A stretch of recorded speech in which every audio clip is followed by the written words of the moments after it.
Good morning for everyone. My name is Milena Waldron, and on behalf of FIAN Colombia, the organization that advocates for human rights and who works on food sovereignty and the rights, the related rights, we welcome you to the fourth international seminar that today gathers us today for the people's food power, the right to food, and food sovereignty. We greet everyone that who is with us today from everywhere around Colombia and the world.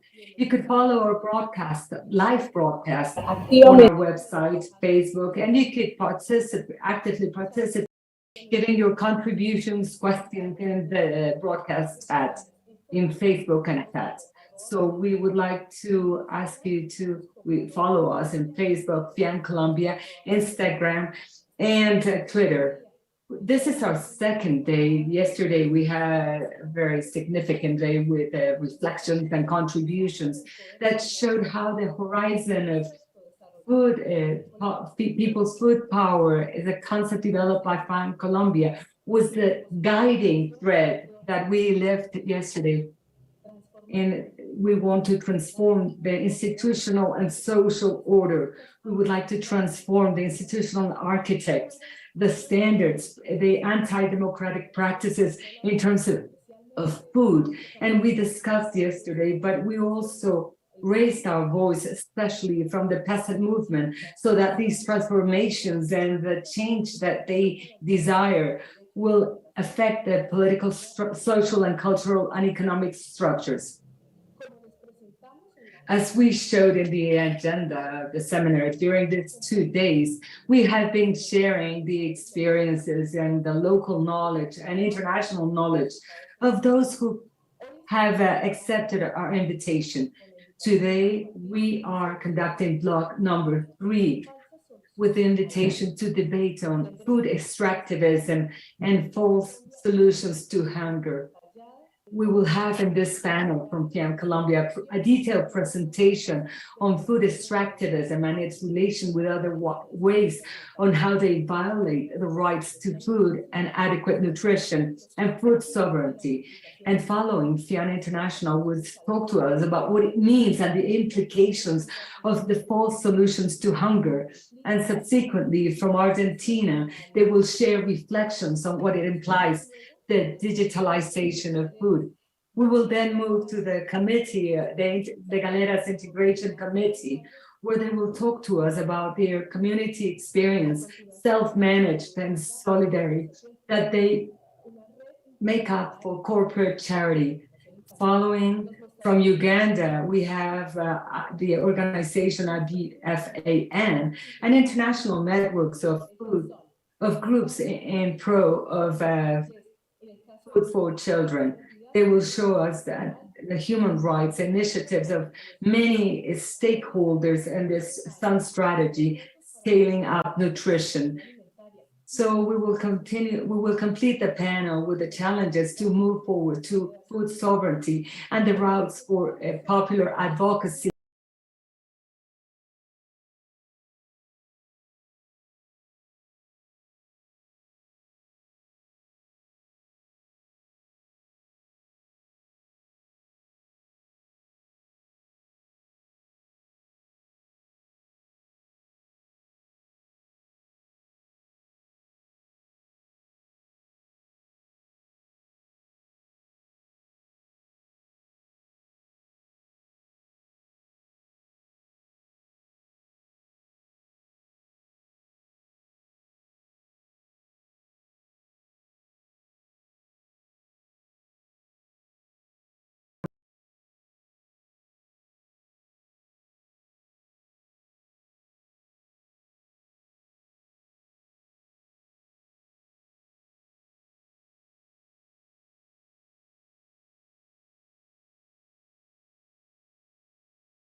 very, and the horizon. We would like to transform institutional architecture and the related standards and anti-democratic practices in terms of food. And they were, yesterday we discussed, but also we raised our voice, especially from the peasant movement and the transformation of this so desired change that affects social, political, cultural, and economic structures. To that condition today the violations on the rights to food 470 and related rights. Today we submit the agenda of the seminar for this. Today we will be talking about block number 3, an invitation to debate on food extractivism and the false solutions to hunger. From FIAN Colombia, we have a detailed presentation of what it means, of what food extractivism means, and its relation with other ways of violating the rights to adequate food and nutrition and food sovereignty. Subsequently, FIAN International would talk to us about what it means and the implications on the false solution to hungers. And from Argentina, they will talk about food digitalization. We will then invite the Galeras Integration Committee, who would talk to us about their community and self-managed experiences that were confront corporate charity. Following, we will have from Uganda, the IBFAN, an international network of groups for children's food. They will show us the risk that it posed by human rights initiatives from different stakeholders, such as the Sun Strategy, scaling up nutrition in Africa, without forgetting the global strategy that we're being promoting in our country. We will complete this with the challenges to move forward, to have food sovereignty and the routes to advocate for popular food power that will be shared from the Ministry of Agriculture. When we reflect upon food extractivism and false solutions to hunger, one of the most painful and paradoxical situations in terms of world food is that those who have had hunger and who are responsible for violations to the right to food and food sovereignty, now they seem to be the saviors of their tragedy that they've generated. Within this framework, the moderator on the panel will welcome you. Hernando is a doctor from Universidad Nacional de Colombia, master's in sociology from Escuela de Altos Estudios en Ciencias Sociales de París. Currently, he coordinates a mechanism for civil society and indigenous communities before the Food Security Committee of the United States, of the United Nations in Rome. Sorry. Well, it is a pleasure for me to be here with you today. Now, the food people's power, or it's not a title, it's a perspective. These the people's food power is a perspective of a struggle of work that grounds that it's grounded, and this is what will make us converge and talk about exactly what we would like to convey. So we will start today with talking about, well, the guest is Juan Carlos González Morales. En este bloque, que es el bloque 3. In this block, which Milena mentioned is block number 3, the title of the work that Juan Carlos will present today is what is food extractivism, how does it relate to food sovereignty and how it affects adequate food nutrition and adequate food and nutrition. Juan Carlos Morales, he's a doctor from Universidad Nacional. He's a historian from the Havana University in Cuba. He is the executive director of FIAN Colombia. And for FIAN and for me, it is really a pleasure, Juan, to have you amongst us today and to introduce you briefly as I have. But really, we would like to give you the space so you can start this debate so we can then have some food for thought. Gracias, Hernando. Qué bueno saludarte a ti, así como a las demás personas que van a participar en este panel tan interesante y, por supuesto, a todos quienes nos escuchan en esta mañana. Voy a hacer una presentación justo sobre lo que nosotros hemos definido. My presentation is about what we have defined as a food extractivism and how it relates to violations to the right to food and its other violations, as well as food sovereignty. And very obvious, of course, how is one of the things that we need to confront in terms of building the people's food power. So I will share the screen with you. I hope you can all see the screen. This is a painting by Diego Rivera. You probably have seen it before. Que está expuesto, si mal no entiendo, en la Secretaría de Educación de la Ciudad de México y muestra a pues personas muy pudientes en Wall Street recibiendo en ese momento. I think it's placed in Mexico, and it shows people from Wall Street talking about how they are, while they drink champagne and they have other foods. And maybe it has to do with they're talking about their shares and the value of their shares. And today this would relate to the food sovereignty.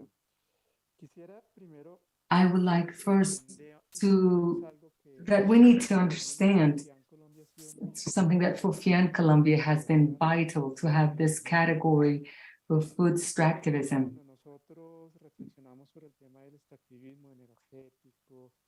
Hídrico, mineral u otros tipos de extractivismo, solemos dar una mirada. When we talk about extractivism, we don't really see the big picture as we would have to. And almost always we address this issue as if extractivism would be related to the material loss of things, as if it only would affect the material aspect of things. But in the case of food, for example, it's not really all the loss of common good, the land, the water, the food themselves. But there's also a loss of intangible components that are quite strong in terms of seeing food as a holistic process. And we will talk about this later on. Another problem that we've seen when we see reflections and debates regarding extractivism is that you usually think that extractivism has the only object of giving profit to whoever exercises it. And it turns out that extractivism also has political and political control goals. There's also that component there, that use of it, which is extremely practical for the one executing the violent actions of extractivism. And even extractivism is linked to actions that generate prestige. This is something that we see, for instance, in the academic community. We have witnessed this in the food side of the economic community that does extractivism around food-related topics among students, etc., not to benefit those, but instead to generate this additional prestige or increase their points on a monthly basis, and thus increase the salary that they receive from their educational institutions. They well, we see this in the different territories when working with food.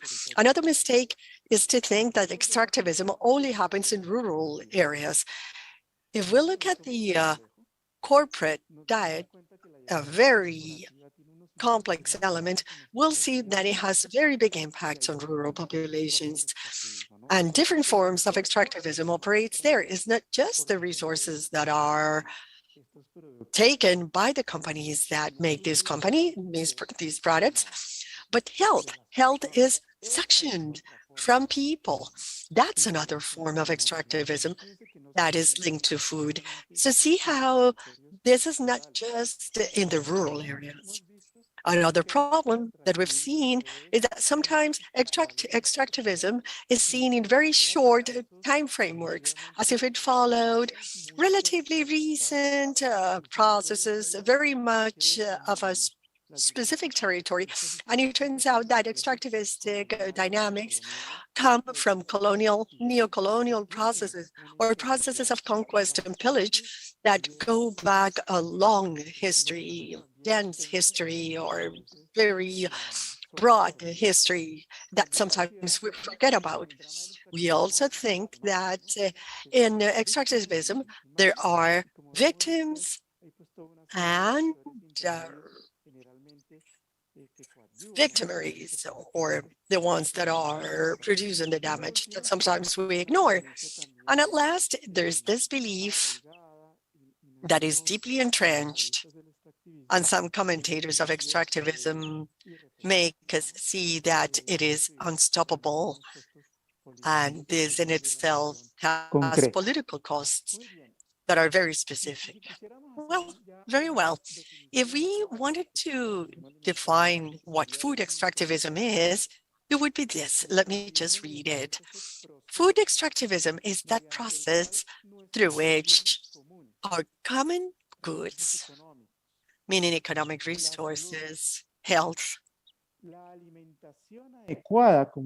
proper food as a specific act, besides food diversity and the environment, are the subject of pillage or other forms of appropriation in the benefit of unscrupulous profit and other interests of powerful actors that seek to control the food process or the survival of the agricultural and food and nutritional system of the corporate type. So we have to underline that when we say common goods, we're meaning, as I mentioned in the slide before, not just goods of a material order, as is the case of water, land, food, but also those that are intangible and of a cultural order, meaning knowledge, traditional practices, cosmogonic and spiritual concepts, seeds, looking at them beyond their material side, looking at the biological mechanism that they convey. And another thing that is very important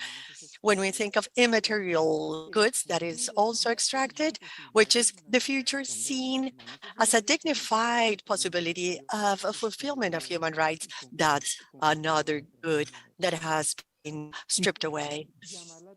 I would like to call your attention about something that is very important. If we look at food and nutrition from a holistic perspective, instead of just looking at a logic of systems, and this is the perspective of the food process that we have developed in FIAN Colombia, well, we see here a number of elements that are always fundamental and that are interrelated to this, with some changes of order in between, but this is what we have defined as the food process. And we see that this extractivism happens in all the stages of the food process, not just in the securing phase that includes production, not just there. And that's where we always try to concentrate our thoughts. It turns out that this food extractivism is triggered in all the other stages of the process. Let me just mention a few very quickly, just to illustrate.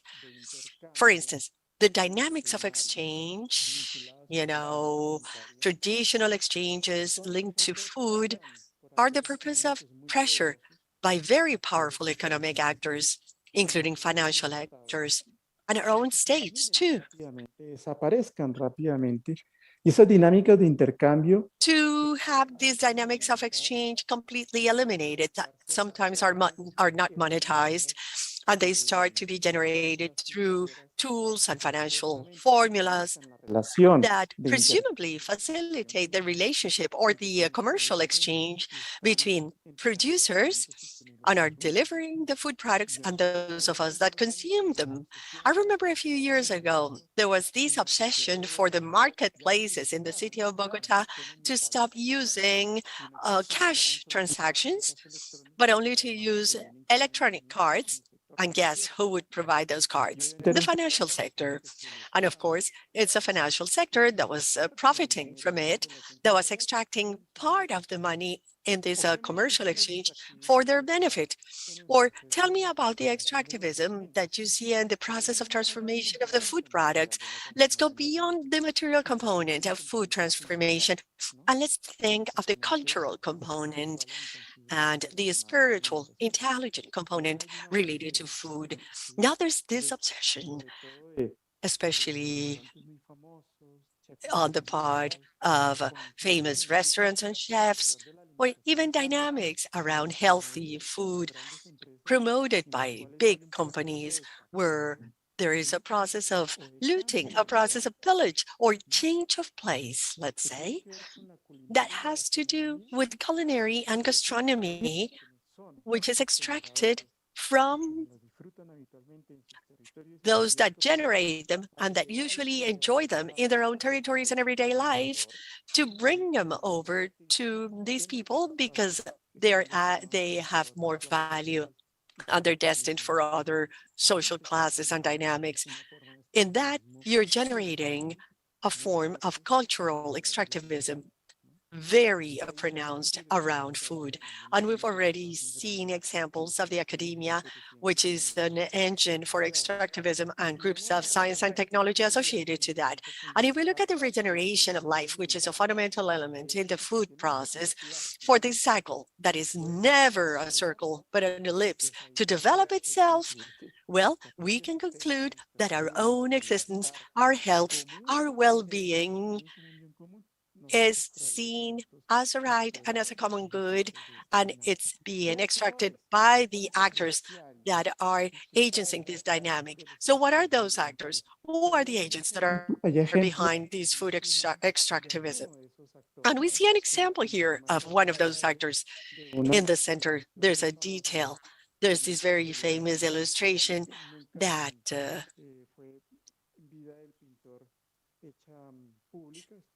was never shown to the public. I'm talking about Pizarro, about capital, holding his fortune, amassing his fortune, while hands from the people are imploring for some pity from him. Who are those actors? National companies, transnational companies, financial organizations, very powerful political agents, domestically, locally, or globally, our own states, our own governments, or third-party states, the communication media. The communication media are a very important actor in the dynamic of food extractivism. Let's just recall in Colombia, no more than 2 years ago, all the scandals that we had, that we witnessed in terms of how the media were backing up certain quote-unquote journalists that were defending the massive use of milk replacements and the cultural consequence on breastfeeding from mothers using an extremely violent language through the media. So possibly we will hear some about this from our colleague from Uganda in a while. This extractivism happens through the academia or technical or scientific research with biopiracy and the concentration of data, and digitalization, which is working for all these actors, is something that we will be hearing about. The lords of the war, they are big extractivists of all orders, crime and organized crime. Now, this execution of food extractivism is in a very wide spectrum. On one end, you have the direct and shameless theft of knowledge and common goods, including food itself as a common good related to nutrition, to the other side of the spectrum, which is softer and is undercovered, and that's where you have the multilateral agencies and our states. Unfortunately and increasingly, this extractivism is involving the social subject itself. The social subject that, besides, has been, because of the dynamic and the narrative of extractivism, in certain cases, not in all cases, otherwise there would be no resistance to extractivism, this has been in function. He has been put in function of the dynamic of extractivism. How many times have we heard sectors from our population that just remain impassable? They really don't care if a dam is built in rural territories where food and a lot of biodiversity in food is grown, simply because they consider it is very important for development purposes, and because it's important to have low prices in power, which, by the way, never happens, in order to, make their electric appliances in their houses work. So they have been turning to this extractivism, or even the victims themselves in the territories that are being affected, sometimes as a result of that despair and hunger and poverty, which is deeply entrenched. Well, it's just understandable that these people may think that some extractivistic ulterior actions that led them to that Porque el proceso de situation may be legitimate. And this happens precisely because the price of the corporate capture transcends the actions of these powerful actors that concentrate presumably only on the decision makers. But there's also multilateral agencies, global or national governance instances, when it turns out that corporate capture, as we have seen in FIAN Colombia, impacts the social subject. And it turns to the social subject through different forms of violence, of what we have also called food violence. So having said this, let me move to the last two slides that I have for you to underline two elements, two major elements.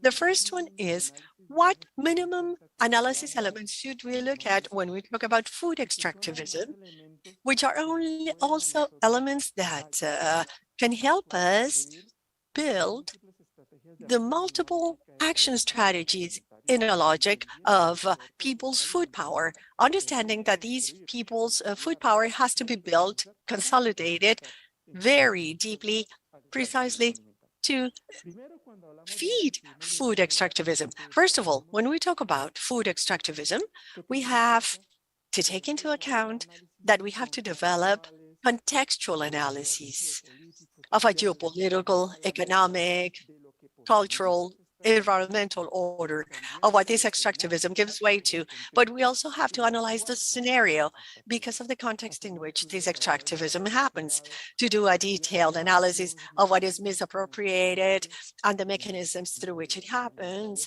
looking at the narratives that justify this. For instance, the false solutions against hunger, which is precisely the presentation that is coming up, to identify the final beneficiaries or the intermediaries, who are the facilitating agents, who are the individuals, communities, peoples, and territories that are affected, and understanding the territory from a holistic perspective and not only looking at physical or spatial material aspects, as is usually the case.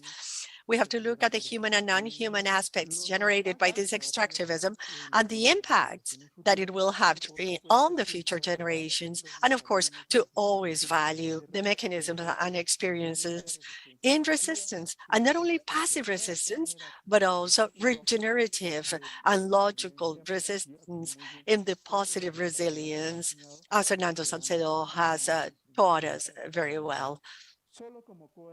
So just to add something else to this topic of food extractivism, as my final conclusion, this food extractivism is a local, global kind of extractivism that happens both in the public arena and in the private one. It's extractivism that has become an everyday thing, a natural thing to the extreme, and that alimentario, destroys the multiplicity of food, environments, and territories, desde and nuestro food possibilities in which we live, colectivamente going from our own body to the de territory in cuenta which we exist collectively.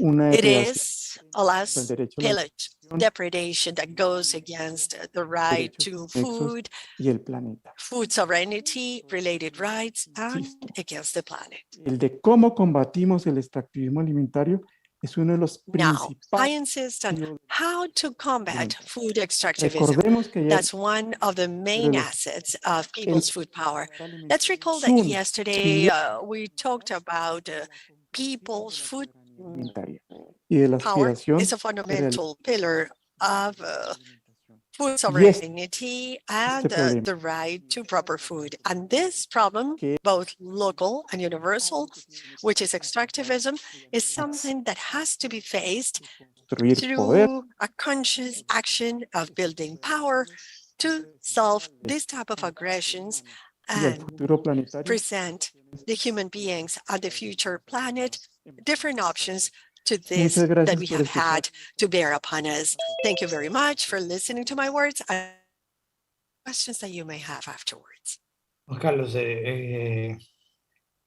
es no solo inspirador, sino Juan Carlos, it's not just inspiring, but it's a collective force, reasoning, what you have just said. I think that people's power is what has to prevail over the crisis of democracies. tema de Naciones Unidas estamos frente a In una the United Nations system, we're facing an absoluta. extreme crisis, absolute crisis, El poder popular no llega. where if people's power does not permeate into these spaces, we will be in very difficult situations. Soberanía alimentaria es el propósito Food que sovereignty is the purpose casi 3 decenios de lucha. that we have struggled La almost reunión 3 próxima decades. The upcoming meeting will have to deal en Colombia, entonces, with this topic. Seemingly, it will take place in Colombia. This is just a preamble, but I would like to introduce to you Sofia Monsalve Suarez, whom you know very well. But I would like to make some comments about Sofia, something specific. Sofia is not just FIAN Internacional en términos de Secretary of FIAN International. una actriz She is also de an la defensa del derecho a la an alimentación y nutrición actor, adecuada. an actress in advocating for proper food and nutrition Promulgado muchos that has generated many moments, many processes, and many facts comienzan a ser realidad. that are becoming a reality now. So, Sofia, Introducción académica porque la I won't make an academic introduction. You know, there's everything there. Please go ahead. Thank you, Hernando. Thank you for this warm welcome. And I want to thank FIAN Colombia for inviting me to be here with you in this international seminar. So interesting. FIAN Colombia also with these reflections that are so appropriate, so specific about the Colombian reality, but also always talking and having a dialogue in a universal and international level. So thank you very much for this invitation. So when I was invited to reflect about full solutions to hunger, I must confess that I was also looking at the full solutions in what internationally is called the Creo que son dos cosas que es I'm sorry. importante que las tengamos en It's cuenta. important for us to look at those because, in fact, A mí me parece que hay un consenso well, I internacional think that there's an international consensus. I think that the agro-industry and the industrial model knows very well that there must be a change. digamos, la bancarrota, Bankruptcies, the ecologic, economic, social bankruptcies that led us around the world to the food crisis in which we are still immersed, because sometimes we forget that this is the situation globally because it's been more than a year. It's the third crisis, at least in 15 years. So it's a situation that is almost a chronic, recurrent situation of these agro-food industrial model. So it seems to me that the current dominating system knows that it has to change. But what we're experiencing right now is a very strong dispute as to what should be the trajectory and the direction of change. So I think it's important to also take this discourse into account regarding the transformation of food systems and which are the solutions that are being proposed at this level, as well as the solutions for combating the problem of hunger and eradicating hunger. So I wanted to begin by showing you a sketch, an infogram that we're working on at this point at FIAN International together with Corporate Accountability, an organization. And this is a piece of research that we're working on in order to understand who are the ones that are behind the World Food Forum. I don't know if you've heard about these World Food Forum. Probably many of you, hopefully, have mobilized against the summit meeting on food systems that was convened 2 years ago by the Secretary General of the United Nations. The movement of food sovereignty and right to food worldwide expressed themselves against that summit meeting. It was one of the first occasions ever in which we have not participated in a United Nations event. We were outside boycotting it and protesting because of the corporate course that the summit meeting adopted. This event is very well known, but the event that FAO has organized, FAO is the United Nations Organization for Food and Agriculture. So in parallel, the FAO has created a parallel big festival event. It's a big, which is called the World Food Forum. And it's an event that also has a bias, a clear corporate bias. It wants to become one of the most important platforms to mobilize investments in the transformation of the food systems. So I thought that it would be interesting to share with you now that these responses given by United Nations with this proliferation of events and festivals where there's no longer any rules and where institutionality loses its borders because you have informal meetings where nothing is going to be decided on international regulations. It's rather this big cocktail party where different actors get together, multiple stakeholders get together to work on solutions. So let me see if I can share my screen. I just wanted to show you this specific slide. I don't know if I'm actually able to do that. Can't you share it from your own Zoom, Sophia? Hold on, let me see if I can do it. Yes, I found it. Okay, so let me share my screen and let me show you this image. This is a work in progress, as I said, that we're preparing with these other organization, corporate accountability. So we're trying to understand who are the actors that are involved in this new big FAO festival that is celebrating its third edition. And if you look here, you'll recognize the names of the big transnational companies in food and agriculture, you know, Cargill, Monsanto, Coca-Cola, Nestle, but also pharmaceutical industry. You see Pfizer there, AstraZeneca. Bueno, Bayer, que es obviamente gran productor de agrotóxicos, pero también tiene una parte farmacéutica. Bayer, this pharmaceutical part is there. You have Sodexo, which is a less known multinational company, but it's the multinational company that wants to take over the whole market of caterers, you know, these industrial kitchens that supply food to hospitals and schools and universities also. So you see all that here. And of course, the new actors in this field. I'm sure that Soledad will be adding to this topic.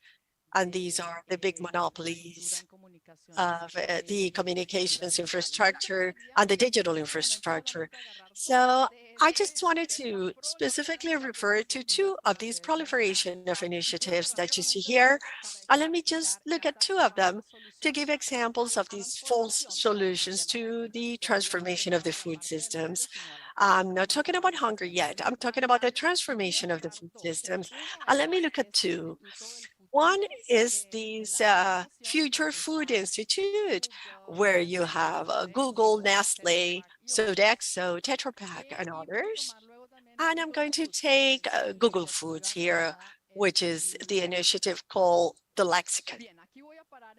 So let me stop here. Let me stop sharing my screen. I just wanted to give you an idea of the proliferation of initiatives that are out there, and for you to see how the whole corporate world is here disputing land, let's say. And I would dare to say, Juan Carlos, to extent, I think you mentioned that extractivism has to do with the capacity to misappropriate our capacity of imagining things into the future. So one of the main objectives of this proliferation of initiatives is to dominate our imaginary and the ideas of future and change.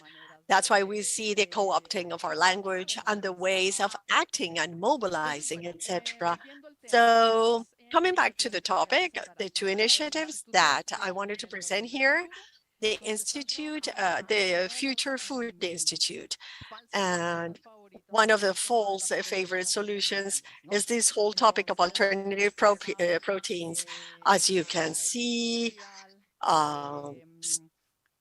stock or cattle, industrial cattle exploitation is responsible for ecologic destruction and the emission of greenhouse gases. So this is a part where industry is most active trying to find a solution to the whole topic of industrial cattle breeding and meat. And then you have all these initiatives of the so-called lab meats that will be manufacturing vegetable-based or insect-based meat and proteins, or also microbes. And well, based on new techniques and new technologies that will allow you to actually make food in the laboratories. That's what companies say. So they say we will be solving the problem of animal suffering and the problem of the emission of greenhouse gases, etc.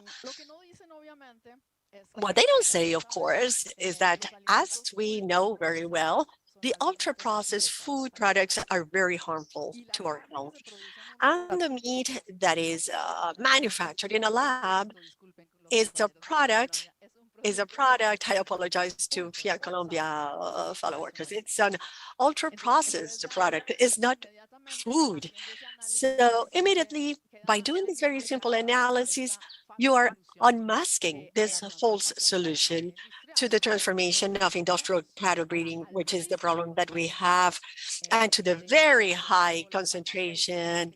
For instance, looking at the pharmaceutical companies controlling the whole business of the antibiotics for animals, for instance, and the conditions in which animals live, and the disconnect that exists between looking after the animals and the agricultural production, etc.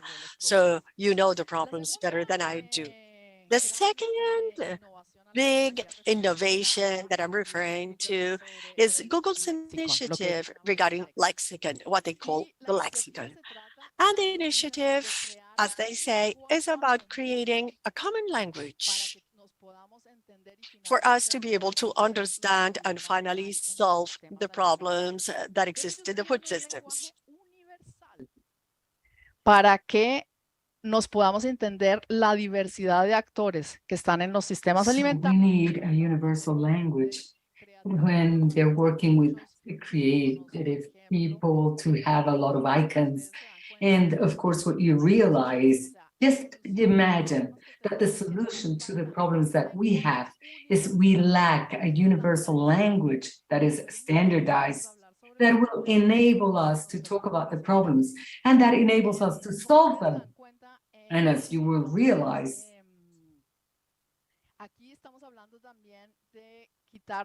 we are talking about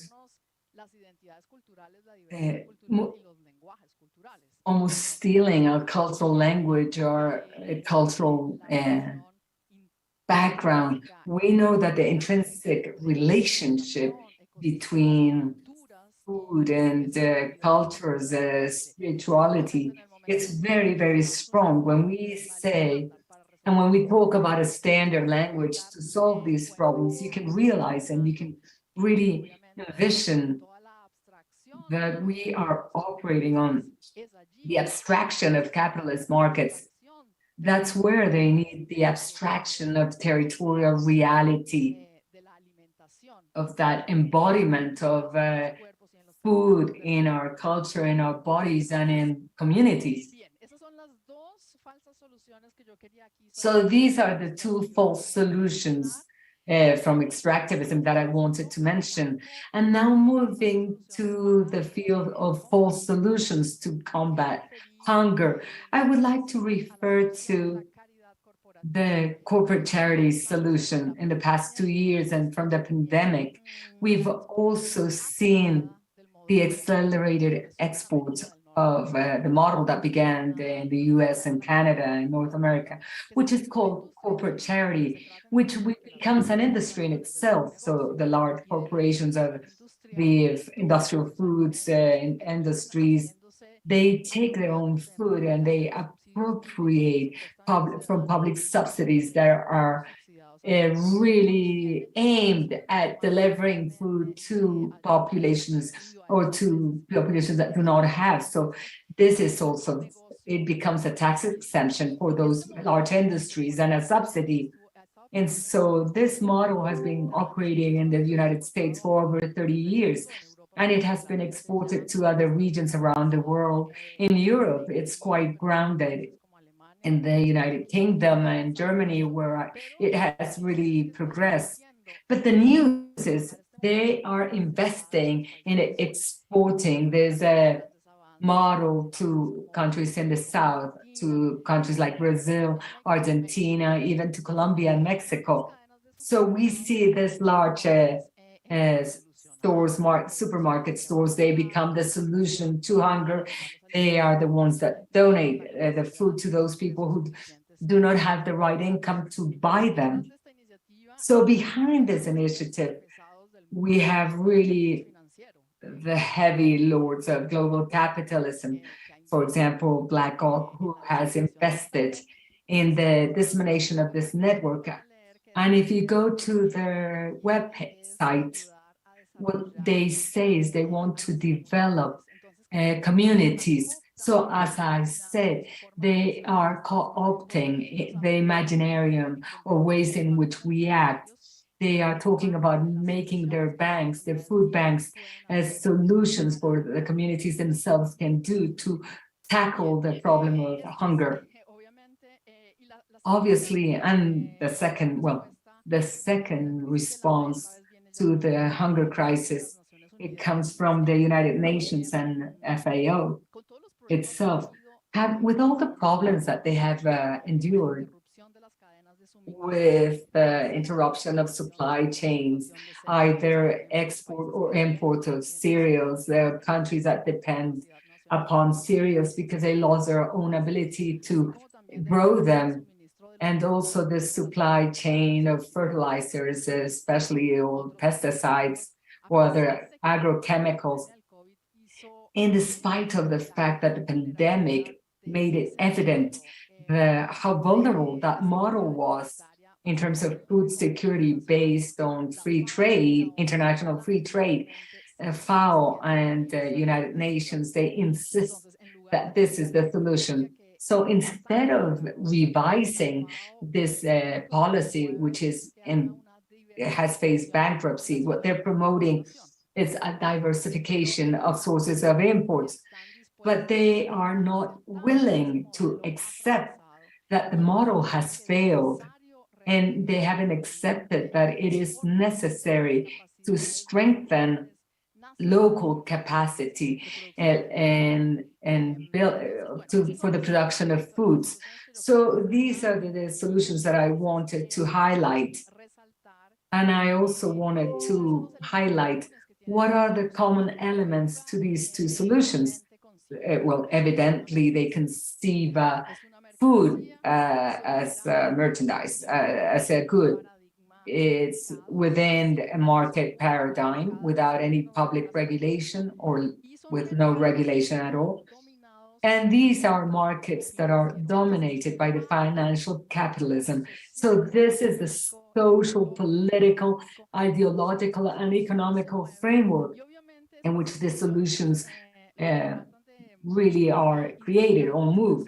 And they try to incentivize people, and the discourse that they promote, it's to ask the wrong questions, because no one is asking here a specific universal language of icons to solve. So they are asking the wrong questions. So it doesn't really matter what the answers are, because they're ready to provide the right answer. And they do mobilize public legitimization that they are combating hunger and that they want to make food industries more sustainable, because this is what the public opinion or society is asking for. And so just to finish my presentation, why do we say that these are false solutions from the human rights perspective? And what I'm going to do is in line with what FIAN Colombia, the people's food power, because all these solutions do not come out from the people who are subject of rights, from their own organizations, from the way they organize to combat hunger, to decide how they want to feed themselves. This is evident because, as you can see in this proliferation of initiatives, the associations are not there, the community kitchens are not there, popular urban associations or peasant associations are not there. They all have their own proposals, and they know, and to use the language of FIAN Colombia, they know how to model their own food process. Of course, these solutions also are absolutely based on oppression, discrimination, and power. These relations are rooted in history, and they don't say anything about that. Another thing is this idea about technology as a religion almost. And technology, we have to wait for the miracles of technology. So we don't really reflect critically about the solutions proposed by technologies, but we have to accept them and expect a miracle from them so that they can become more sustainable and to solve the problem of hunger. So these are answers. These respond to wrong questions, and so they're not providing systemic answers that really address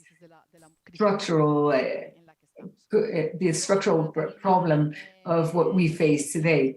Therefore, I would like to insist on this idea of people's food power, where real solutions, they have to go through social participation, democratic deliberation, and also by understanding that we have social, economic, and social conflicts, and that we need to be aware that we need to create or to have mechanisms in place that are able to solve these conflicts, and instead of silencing them and just to being happy with magical solutions. So thank you very much, and I'm open to your questions and comments. Sophia, thank you very much. We'll have included the observations of all other guests, the context and the light that it's around me. I think there are three fundamental things that we need to say them, we need to express them. The first one, how food becomes a commodity. So it has to do with,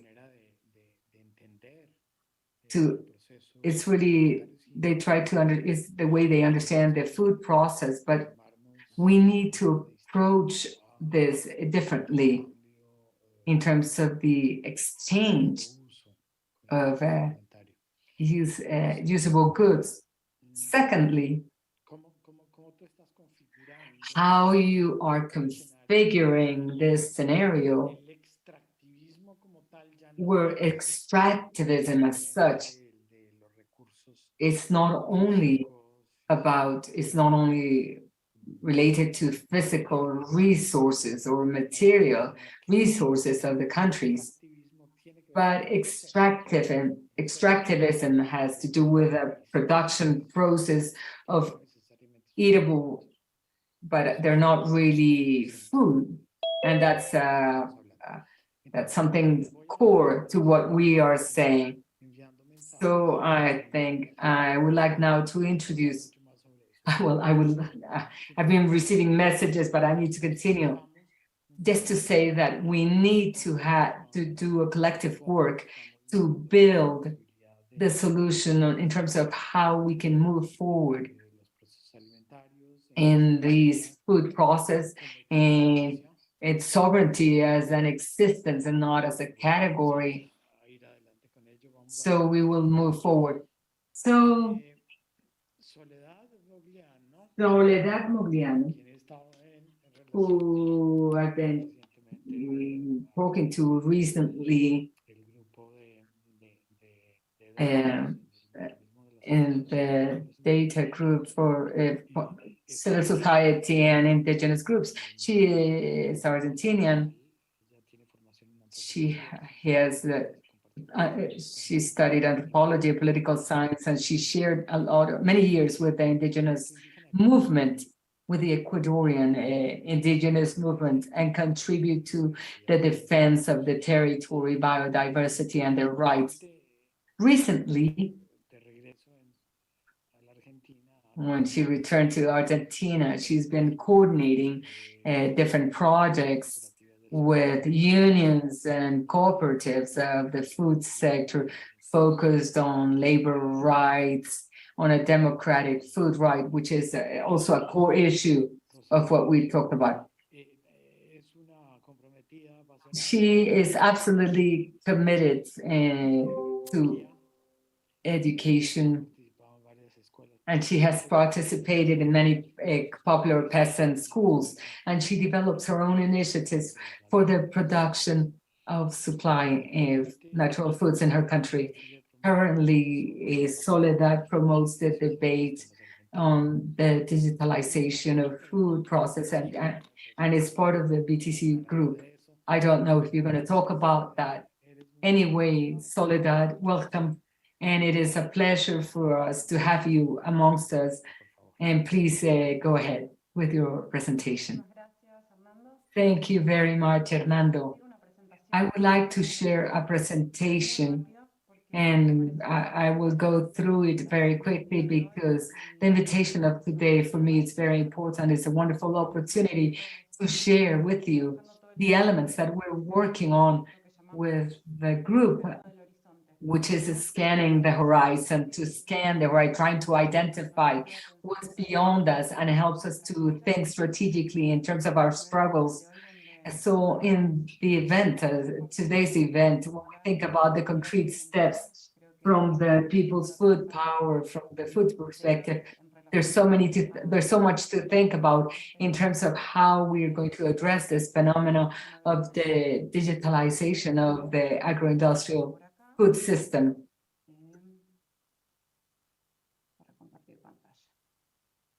So I will now share my screen. Yes. Muy bien, Soledad. Perfecto. Y un poco la idea era trabajar. The idea is really to work from the extractivism, this concept of extractivism. So I would like to, what do we refer to when we talk about the digitalization of agro-food systems?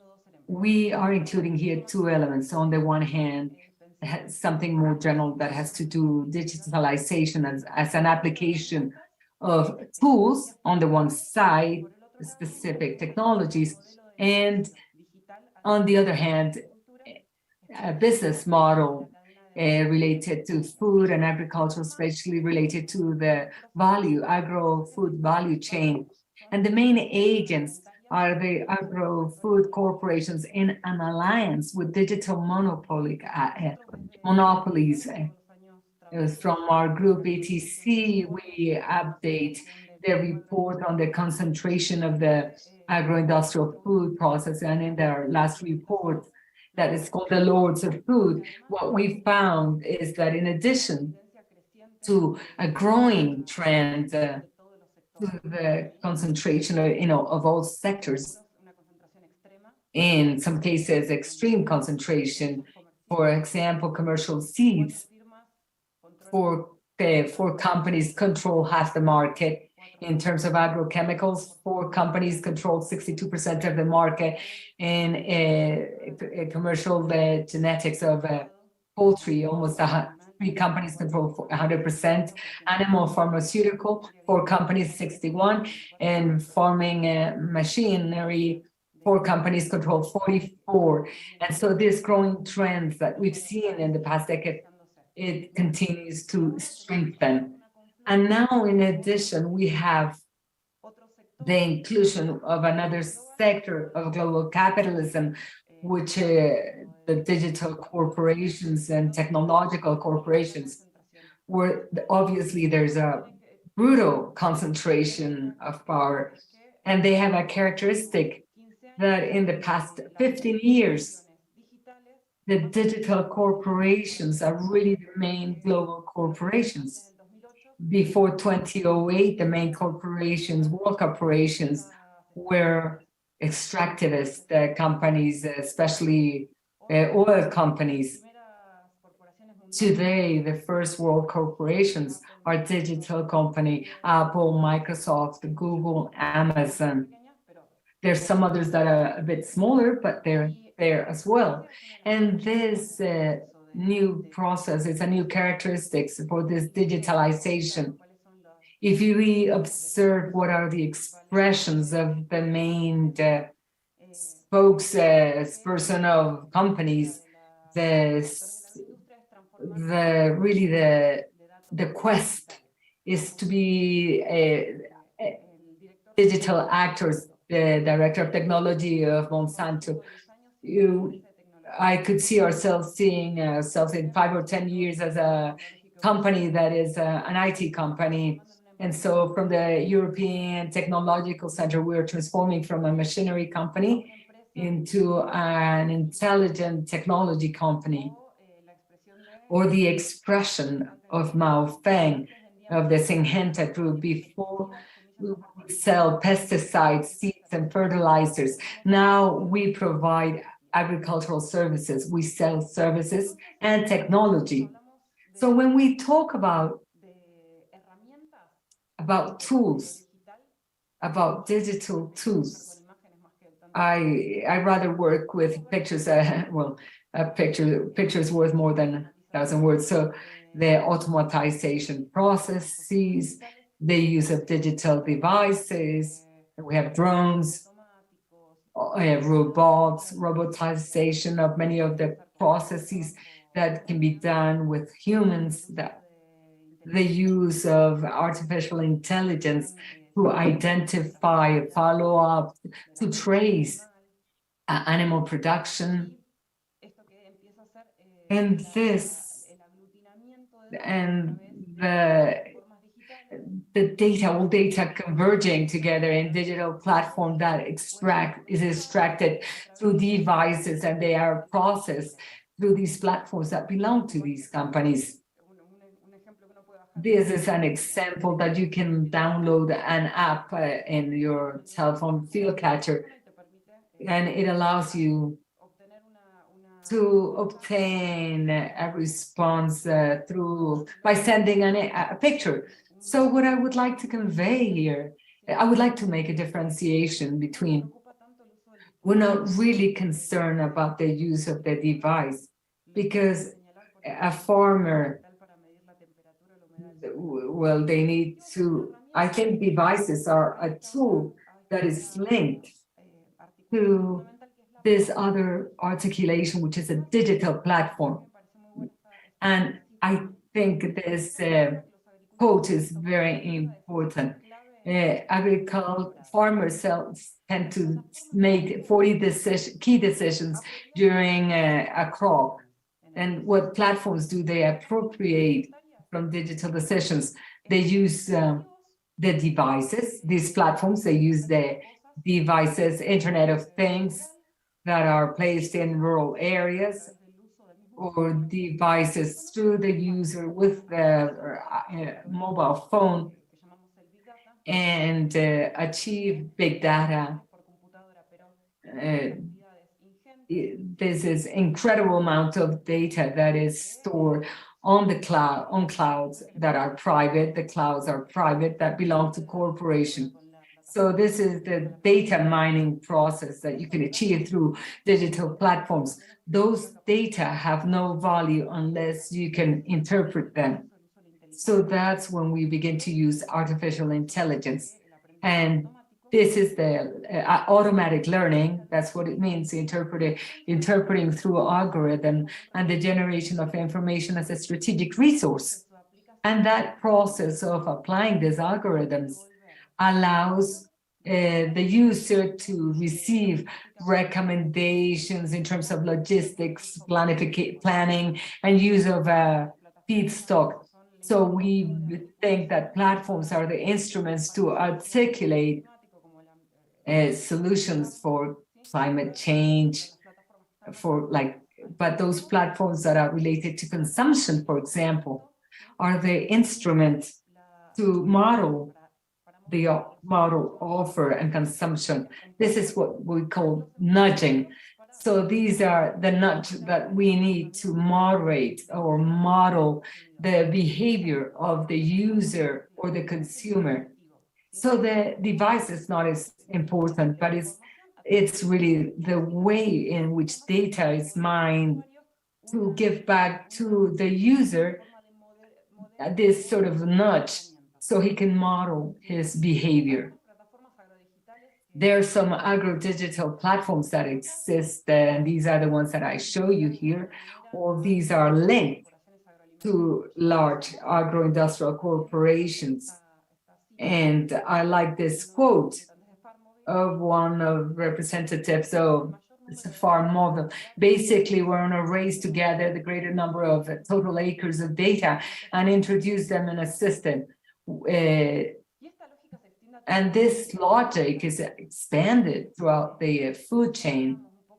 If we talked about what we're talking about, agriculture 4.0, but the same thing is going to be, we're going to find from the genes with the use of synthetic biology and digital addition, the platforms that are used to plan logistics and retail, and the retail, the food products. And we are also talking about the digitalization of the consumer. The consumer himself begins to depend on the platform to model his consumption practices, which is what Juan Carlos talked about at the beginning. And there's something key here. The proliferation of these digital food is a gold mine for these technologies, because all these services require to process and analyze data and servers that are located somewhere. And the cloud service, the Amazon Web Services, has 41% of platform, and the five main providers of services on the cloud represent 80% of the market. So millions of data, and they're all concentrated into 5 or 6 companies. Half the, I'm not trying to sell anything, but half the income of Amazon is due to web services, and data are electrons plus energy. They are not immaterial. They are really big and they consume a lot of energy. This data tsunami, it's beginning that they could consume a fifth of global electricity by 2025.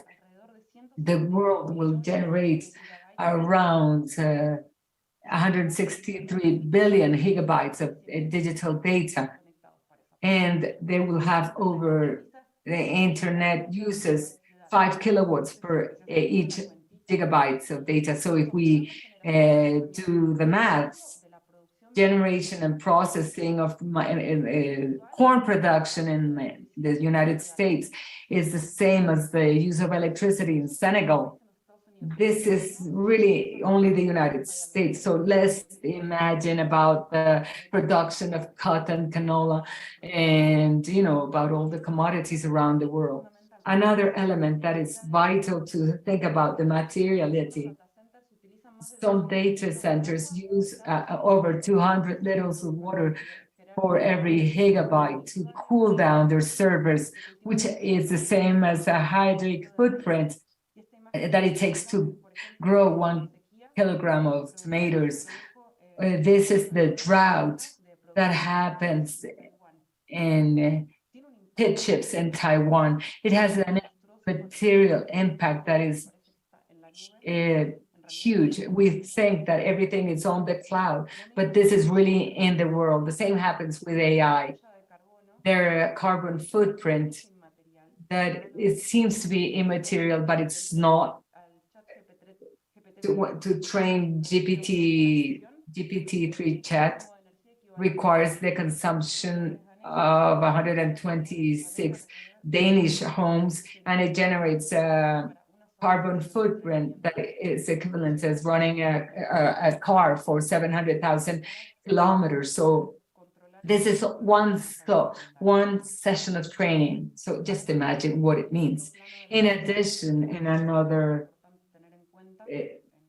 arena, if we focus on the one hand, digitalization is not something added, a neutral added, but it's biased to align the industrial food system. The gathering of data and learning of AI implies to assumptions and biases, because algorithms are designed by people who work in corporations.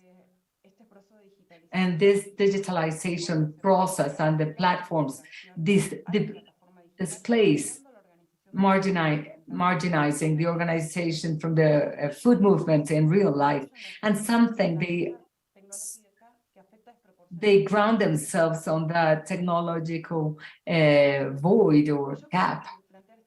So I wanted really to name these 3 questions that would give us a lot of reflection, food for thought. On the one hand, all these technologies really depend upon the internet to work properly, and any interruption of one device may have a domino effect, affecting negatively agricultural production and putting at risk the entire supply. What happens if they're hacked? What happens if everything goes wrong? What happens if we don't really know what happens, as it has happened so many times with technology? And how does this fit with food sovereignty, climate justice, digital justice, and social movements? What we need to do to think where we're headed with all this. Those are the reflections that I would like to leave, so we could add this to the construction of thought and collective work in the seminar. Thank you.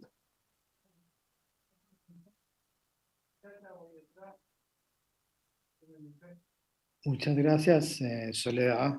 Thank you, Soledad, Por tu intervención. for your intervention. I think that the central point here is cómo construir modelos how to build models en el que el consumo del comportamiento del where usuario the consumption, the behavior of users interactiva de, happens in an interactive way para la información of digital. activity for digital information. Que el sujeto no esté subordinado. I mean, siempre. that the subject is not always subordinated Entonces, in their behavior.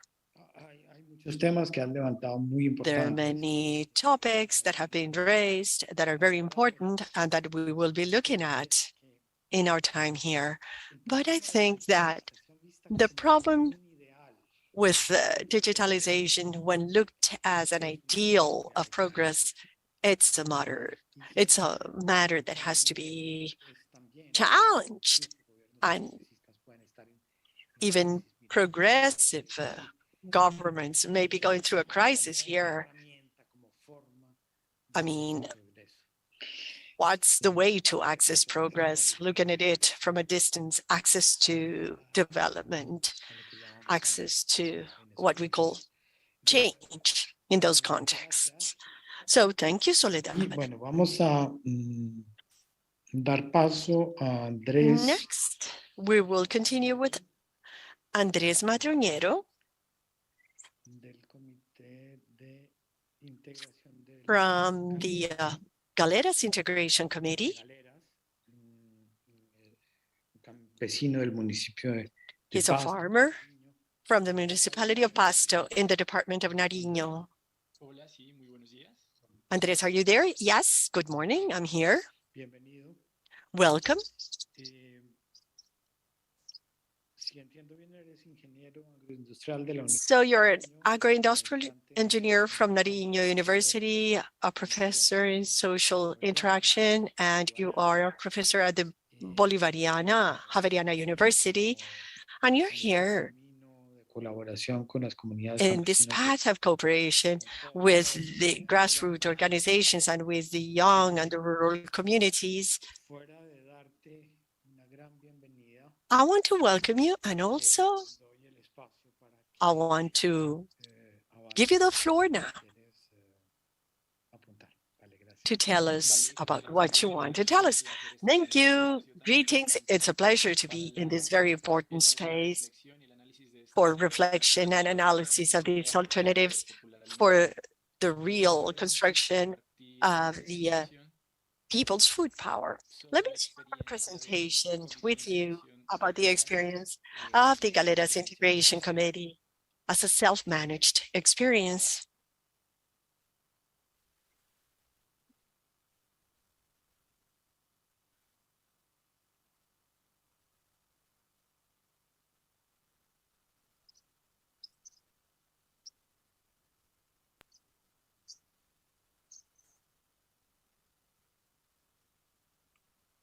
Hola. Te escuchamos y se te ve, y se ve tu presentación, Andrés. Perfecto. Yes, Andres, we can hear you. We can see your presentation. Perfect. Thank you. Let me tell you a little bit about SIGA and its experience in the framework of these self-managed community organizations against corporate charity and even against institutionality. The development of the theme that we'll have for this presentation is, first of all, give you some background of what the Galeras Integration Committee is, its lines of action, the exchange, the solidarity exchange of food among them, the solution of what was called the peasant minga, and a sample of traveling peasant markets as actions of solidarity. Well, SIGA is an organization with a peasant space that collects about 150 peasant families from the surroundings of the Galeras volcano that we can see in this image.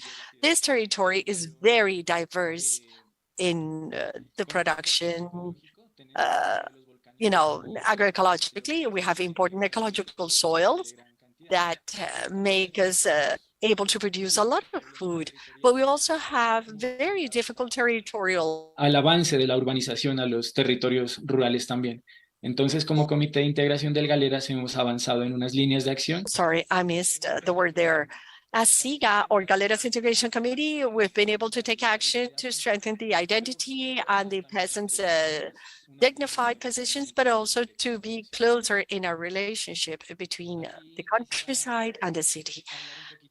Let me talk a little bit about the three main lines of action that SIGA has, the Galeras Integration Committee. First, education and organization. We have political education and technical and agroecological education spaces. On the left and at the top, we have these meetings that we hold. I must clarify that as the committee, our base, or 80% of us, is women, rural peasant women that accompany these processes of agroecology and food sovereignty in the area. También como una segunda línea de acción. We also have a second line of action, development of agroecology, promoting organic spaces, diverse planting, etc., as we can see in the pictures. But we also have a political approach all the way from agroecology. We also have an influence in the processes of peasant territoriality and protection of the goods of nature, generational dialogues, also to make these an alternative for life in the field, in the countryside and the cities where we have influence. Another thing that we work on is the relationship between the countryside and the city. We see our participation in some peasant markets, some that are energized by the institutionality, I must say, here in the city of Pasto, and as a peasant proposal to tackle these approaches of people's food power, we've also developed dialogues and proposals and approaches to be immersed in the local development plans that would allow us, one way or another, have some spaces of participation in peasant markets in the city of Pasto. But approach is also an approach of peasant resistance. At the bottom, in the pictures, we see participation in mobilizations and spaces of protest vis-a-vis the public policies that are generally regressive for these peasant communities. Here, we have the two lines of action, developing agroecology in dispersed orchards or mixed orchards, and participation in farmers markets in certain areas of Pasto and surrounding municipalities where the Galeras Integration Committee has an influence. Besides these farmers markets, we have these so-called food solidarity exchanges with fundamental principles to develop the exchange of fresh local products between farmers and nearby communities. In this sense, we're trying to energize these short loops of marketing that, because of the arrival of these transnational food systems, has been gradually lost. So through this exchange, we want to strengthen these ties, and we want to make it possible for these approaches to be real. And even though it's true that we have this proposal, we have to be able to materialize it all the way from the peasant space. With this, we've been able to strengthen the peasant economy, generating support networks between inhabitants of populations with hot weather, of products like sugar, cane paste, and plantain and fruits, and also inhabitants from the colder mountain soils like potato, onion, produce and leaves and, greens, and the production that comes from the colder climates. What we seek is to energize these peasant economies, these networks, and the idea is to have this exchange of products, and it's been happening very well. Even though this does not happen on a permanent basis, the idea or our efforts go towards people involved in this process, developing this in a self-managed way.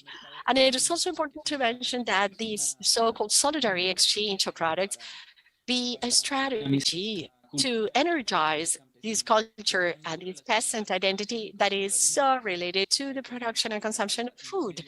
So we have, in the midst of this conversation, people tell stories and anecdotes and words for Es que hemos venido rescatando para dinamizar esta cultura campesina.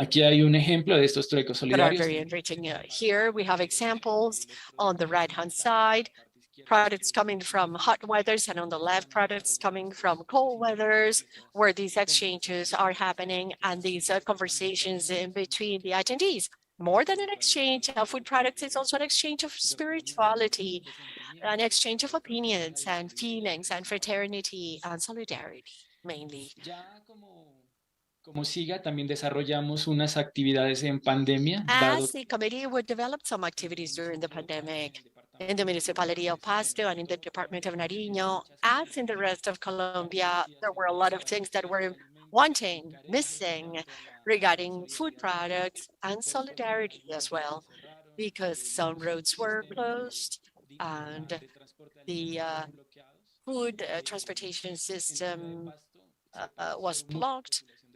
In the city of Pasto, we suffered from price speculation,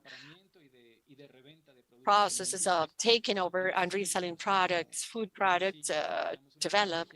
So as the committee, we developed a strategy that we called an exchange, a product exchange, a journey in between the country field and the city. The idea was that with a format or form, those that wanted to participate would write down what type of products they had to offer.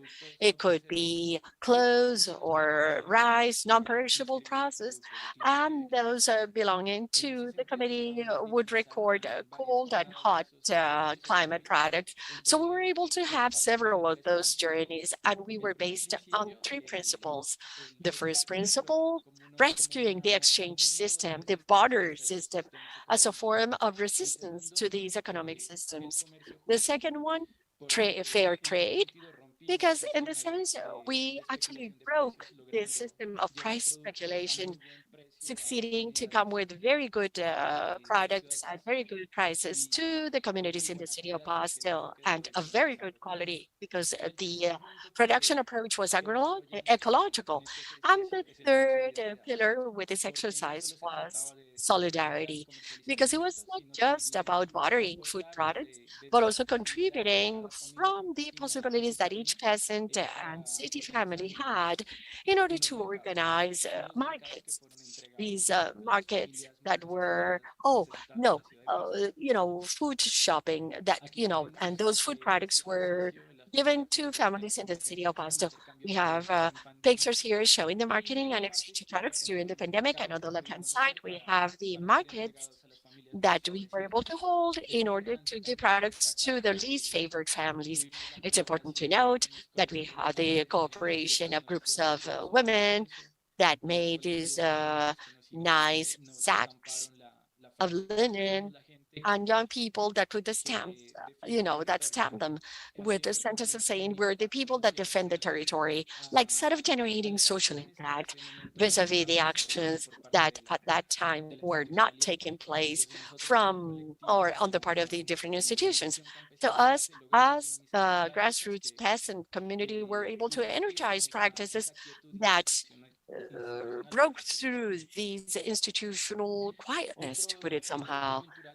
Another junctural fact for the Galeras Committee was the social explosion.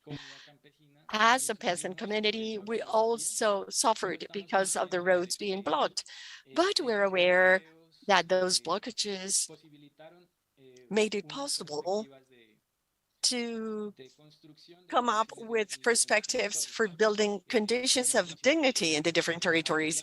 We're aware of that. We support these processes, but also, people taking over and the lack of solidarity was something that we witnessed in those spaces. So we started this idea called the peasant Minga. Minga means from the, Indians in the Cauca department. So we wanted to develop these peasant Minga based on these 3 principles that we have had, ruling principles of our actions in these relationships.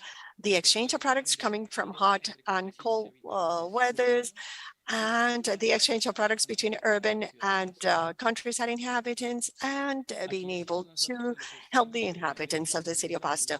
So here we say that we defend agriculture, we take care of the environment, and we promote agroecology and food sovereignty and foods both in the countryside and the city. Del estallido social, nos dimos cuenta que se hacía necesario convocar ejercicios de protests, we convened exercises for marketing countryside or peasant products and to energize these approaches of solidarity and self-management. So we summoned these big campesina minga in the city of Pasto. And under these three principles, we were able to convene more than 7 or 8 municipalities from the Department of Nariño, close to the city of Pasto, where we were marching towards a big square, developing these peasant market and coming with good quality products to the inhabitants of the city that were suffering from these processes of speculation in food products. Another success, together with all the participants, was the collection of about 5 tons of food to be distributed to the families that needed the most in the city. Unfortunately, in this exercise, la institucionalidad, los entes the institutions and the agencies responsible for looking after the public space didn't give us permission as a political exercise to put a stop to the self-managed space. They told us that if we went to the square and performed these actions that we wanted Pues no to, lo we could be attacked by the public force. So we didn't give that a chance. We did not, I mean, that was not part of our thinking to be against the public force. So as part of this space of the peasant minga, we moved to the road, the main road, 7 kilometers away from the city of Pasto, where we held our peasant market. And we were fortunate enough that the population of Pasto was very solidary with us. People came out on bikes, buy food in cars, and the peasant market that was geared to be developed in 5 or 6 hours with the supply of products that were being brought. It came to an end. I mean, everything was given in 2 hours. It was a big backup from the city of Pasto. We have an image of this space of the peasant minga. We were on the side of the Pan American Road, the stretch along the city of Pasto, as a way to show protest given the decision to take over the public space, but also in response to the national situation that was being lived at that moment. Products came from 7 different municipalities. They were marketed, they were exchanged, and they were collected to develop these processes of solidarity vis-a-vis the needs that existed at that moment. Another action to continue with this process, this big move that was given to this energization of the peasant minga were the so-called traveling peasant markets. We realized that the most affected populations in the different cities were still suffering from these systems that take over or all the food products and then speculate with them. We met with leaders of different neighborhoods and with the lower resource neighborhoods in the city of Pasto. We invited them to this process of the peasant minga with no logistics. We had no tents, no transportation, no tables, but we were willing to develop this autonomous and solidarity exercise. So we would get together in a neighborhood where we would be invited and we would just put together our stands in the peasant minga. We had the endorsement of the community fully. We had about 8 traveling markets that were held in different neighborhoods in the city of Pasto, where we were also basing ourselves on the 3 pillars that we have been developing: the exchange of products, fair trade, and solidarity. And in this case, it was important also to see that that solidarity also went to the community pots that were being developed in the different points of blockages. We were able to send several sacks of food to the different so-called community pots located in the city of Pasto, which was also an exercise of autonomy and support to the resistance that was being experienced at that moment. So in this sense, also, we connected to graphical artists from the region, and we have developed different graphic processes that have allowed us to have this depiction of the generational dialogue and showing what we say as peasants. Chagra, which means the production system that we know since our Andean or from our Andean cosmovision, we say that Chagra will make us free, this vital space for building agriculture, culture, philosophy, principles, and values within the framework of caring for the land.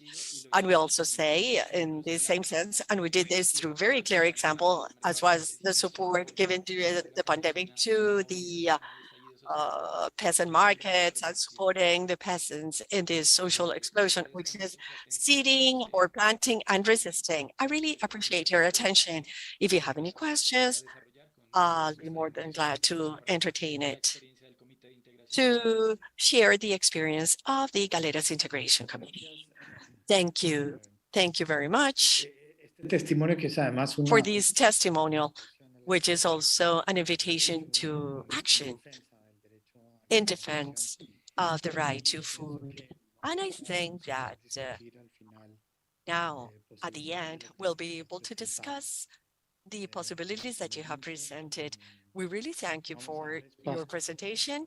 And now, next, we will continue with Barbara Nalubanga.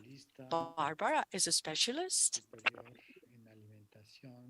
in nutrition and food. She has a degree in science and technology.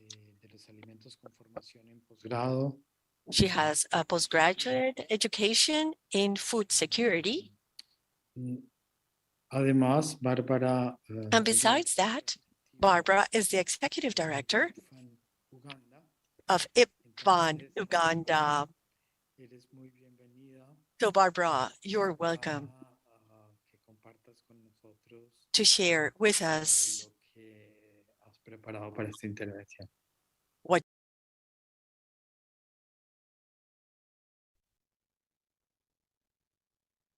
Thank you. I didn't understand that. Can you just translate a little bit in English?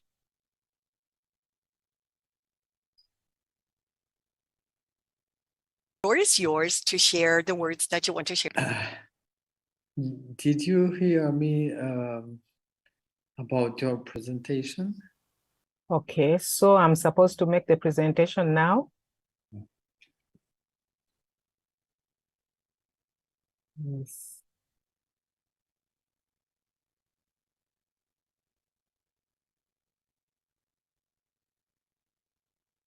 Can you see it? Oh. Yes, we hear you.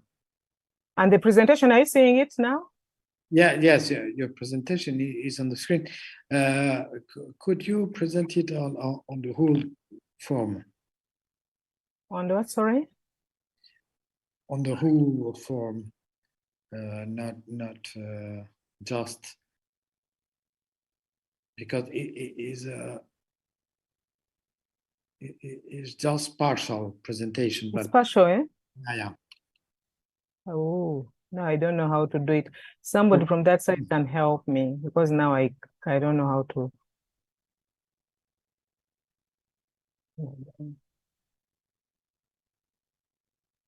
En la parte inferior de la pantalla de ella está, Barbara, do you need está to símbolo, click símbolo de pantalla the al lado bottom of the go to screen?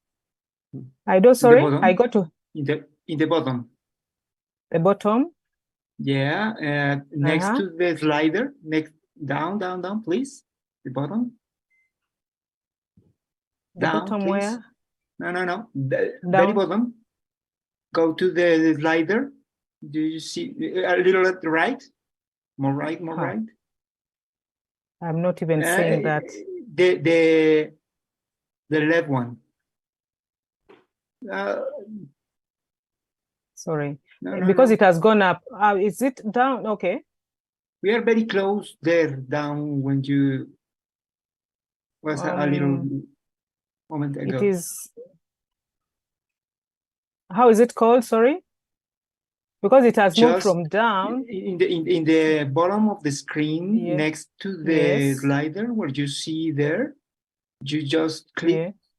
but you need to go down. I try to go down. There's nothing that I'm seeing on down. Yeah. Where? Down here? Okay, go right. I go right. A little up because I can see your pointer. Cursor. Okay, right. The next one, another one. The next one, this one. This one. No. One minus. No, left. A little. Then the next one to the left. This one. Yeah, I'm not Click even there. seeing it. A little up.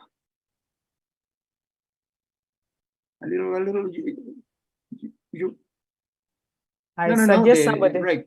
Because I can't see what I'm clicking. I don't know why. Sorry. And I don't want to disturb the whole screen because my screen has gone up. I don't know why.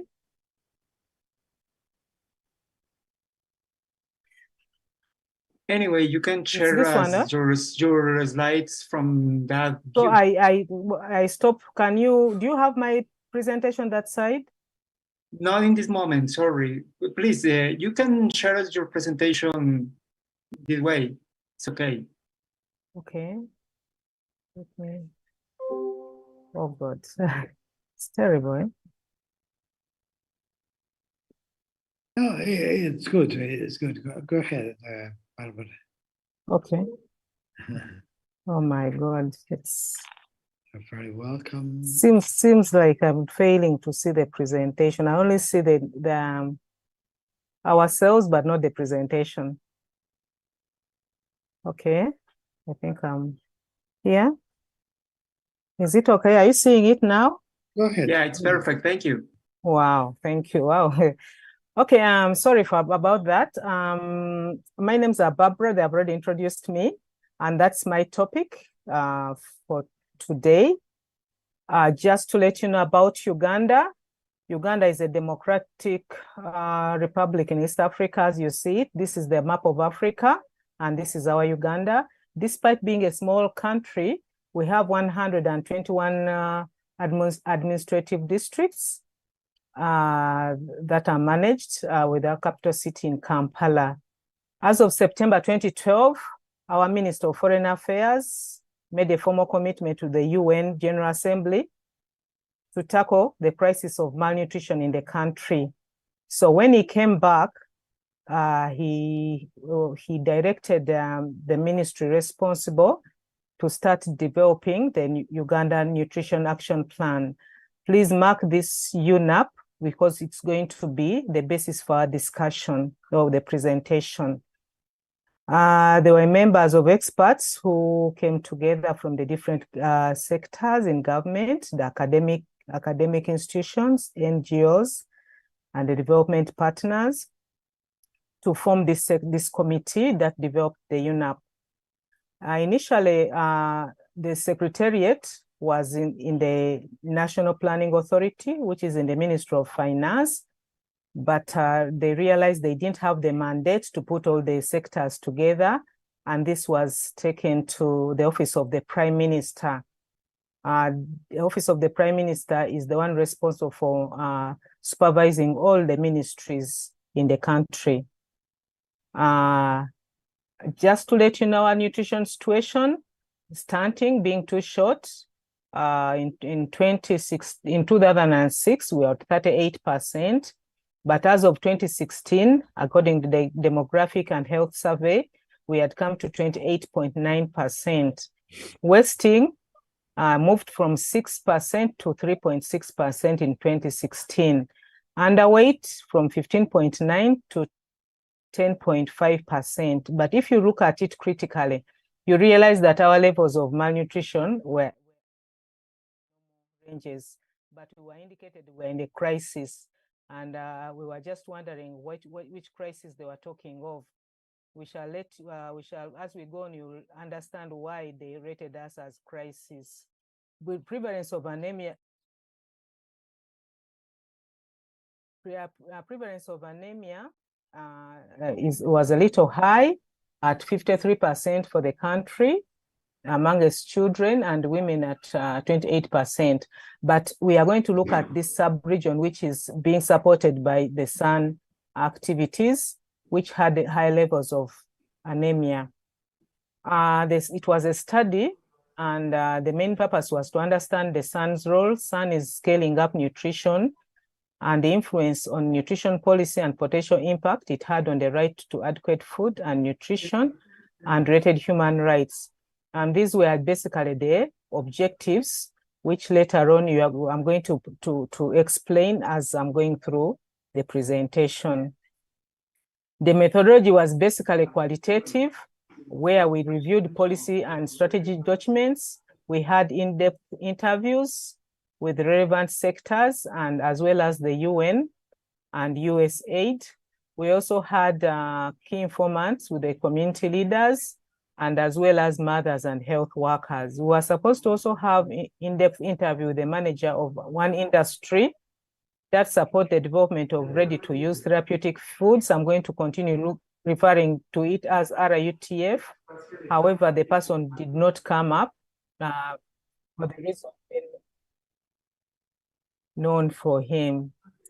So basically, in the findings, we have 4 pillars, and I'm just going to highlight the components within the 4 pillars based on the findings. One of them is noise coming, and I don't know where it's coming from. There's some noise. So one of the components is promotion of diverse agroecological food production based on small-scale producers. According to our policy, it stipulates the promotion, production, and diversification of food commodities to meet the nutritional needs. That's for the policy of 2003. However, 10 years later, the National Agriculture Policy 2013 provides for production and consumption of nutritious foods. If you look at those 2 policies, you realize that it's supporting the production and consumption of nutritious foods. However, we have a strategy that is aligned to the National Agriculture Policy, which is called Operation Wealth Creation. This is run by the Office of the President, and basically it targets increasing household incomes and emphasizes crops with market values than traditional crops, and it's implemented parallel to the agriculture sector structure. Now you realize that because of this strategy, which is parallel to the sector strategies, there's noise.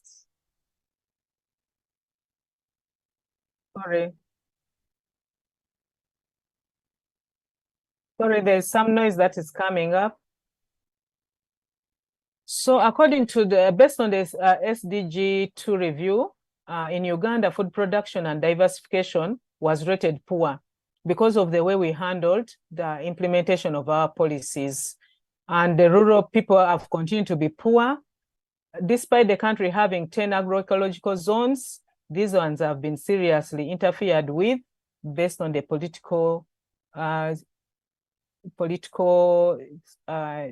the politicians have entered into it, and then it has compromised the agroecological zones based on the strategy that the Office of the President is using to implement agriculture. On the agricultural subsidies, we do not have any challenge because it is aligned with the policy. So in Uganda, we do not support that. Now let's come to the biodiversity, seed and biofortification. Because SUN had interest in the seed policy, in the seed issues, they drafted a parallel policy, and they looked at 2 systems of seed, as formal and informal. And because of that, there has not been any consensus concerning this policy. SUN was in favor of hybrid seeds and biofortification and GMOs. However, the sector responsible for this was not in favor of it. So this policy got stuck in Parliament and has not moved from that time. So this is where now SAN starts to be heavily involved in issues of nutrition. On the imports and foreign direct investments, fortunately, SAN is not involved in this, but we as Uganda, we are still depending so much on Codex and WHO and WTO guidance. And because of that, we realize that a number of people go for trade meetings because they have money. So this is where also SAN participated in one of the meetings concerning the RUTF and gave a position for Uganda, and yet it was their own position, unfortunately, and it was taken that it was Ugandan's position, which is unfortunate for us as a country. We are going to the second pillar, SAN's role and influence on in formulation and implementation and monitoring of public policies. If you look at this area, this was an agricultural area, but because of the private investors, you find that now they are mining stones and they have displaced the populations. And this is a place where there's high levels of food insecurity and malnutrition. So we have a policy that regulates exploitation of agricultural resources within ecologically sustained levels. However, you find that only NGOs or organizations that have a will to conserve and preserve sustainable farming system that are supporting it. But as government, you realize that our people have been displaced in favor of creating jobs and generating wealth. And because of that, you find that this strategy that government is pushing has shifted balance towards exploitation of natural resources for commercial purposes. However, there has not been SAN involvement in this, but SAN was heavily involved in the GMO bill that has been rejected by Parliament after a number of studies provided adequate evidence for its inclusion in the agricultural policy.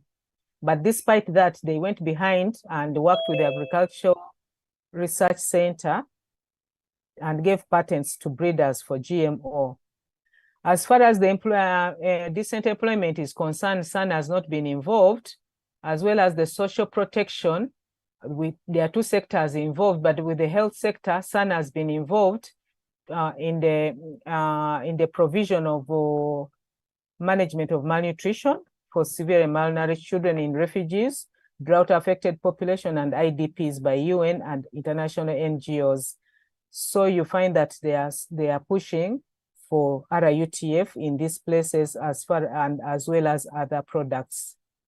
On medical interventions, you find that whereas our policy 2003 focuses on prevention of malnutrition, the UNAP that I've just been talking about led into the development of RUTF, and you find that some caregivers feed children on only RUTF contrary to recommendation for providing other foods alongside the product, and other caregivers are giving their children detergent soap so that they have diarrhea and become malnourished because they want to benefit from these products that are being pushed by SAN. And also we have a challenge with the quality of the products, RUTF, that is being given to the children. So as far as we are concerned, SAN has been much involved in medicalization of nutrition interventions. We are going to the third pillar, and for it, it's about the standards and regulations on marketing of infant and young child foods. We have the regulations in place, thanks be to the Code of International Marketing of International Baby Foods. You find that the challenge with it, we are not monitoring it very well based on the resources that are not adequate for the Ministry of Health. And because of that, the Development Authority was institutionalized to monitor the regulations. However, we realized that there's serious conflict of interest. Fortunately, SAN is not involved in this, but we realize this MUAC, mid-upper arm circumference standards are changing every other time. And we realize that there are people who are behind it so that we get more malnourished children who can benefit from RUTF. This is where we feel that we need to do a lot as government to ensure that we understand where all this is coming from. I've already indicated to you that we are using the Codex standards as for our products in the country. And you realize we have challenges at the Codex when it comes to conflict of interest. When you look at the protection and promotion of positive local food cultures, idea this is what should have been done, but you realize that most of the resources that could have supported us into this has been diverted for the issues of the RIUTF and biofortification as well as industrial fortification of food because of the interest of the sun. Then we have the access to adequate basic healthcare services. We have a program called NACS, which have expanded massively to all facilities in the country. And when you look critical at it, you realize their interest is to identify malnourished people, children, and adults with HIV so that they benefit from the RIUTF. Breastfeeding counseling and support is minimal, which has led to the massive use of infant formula, especially in the private facilities, because there have not been any funds for breastfeeding as it was earlier. So here we've realized SAN has been involved in NACS and IMAM, integrated management of acute malnutrition interventions. Health environment, which involves the water, hygiene, and sanitation, is doing very well because there's not been any involvement of SAN, and it has had impact on to address the levels of malnutrition. When you look at women's autonomy and self-determination, which are gender roles, SAN has not been involved, but for us, we have a lot that we need to do to make sure that women are empowered to own, for example, assets and do a lot of agriculture. For instance, only 27% of women in our country own land, and yet more than 70% are involved in food production. Even after food has been produced, you find only 20% control the food that has been produced. Most of it goes to the men. And on top of that, access to education is a challenge. For example, in the region where SAN is, you find that 80% of our girls are illiterate. They have not gone to school. And there is high teenage pregnancy, high HIV prevalence amongst women. So the funds that could have really been helping us to address some of these gaps are the ones that are being put in SAN-rated activities. We look at the enabling environment for provision of healthy and adequate care and healthy environment for IYCF.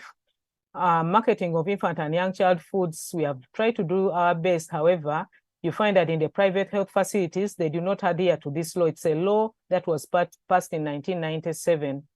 And just because the infant food manufacturers have infiltrated the health facilities and many mothers have failed to initiate breastfeeding. We have the maternity leave provision of 12 weeks instead of 14 weeks, maternity, according to MPC number 183 of 2000. This has not been favorable to most women, especially those in the informal settings who have failed to adhere to the law because they are sole breadwinners and also they do not have access to social security. And these women have also been exposed to agrochemicals, and yet they are pregnant and breastfeeding. So there is need for such resources which have been diverted for other interventions. The last pillar, which is effective direct participation of groups most affected by hunger and malnutrition. When you look at that picture, those are poor people. They are trying to get ants from that ant hill, at least to get a food for the day. Unfortunately, they are not being involved in issues related to policies and programs that are related to preventing malnutrition. What we realize that most of our policies come from the international level. Yes?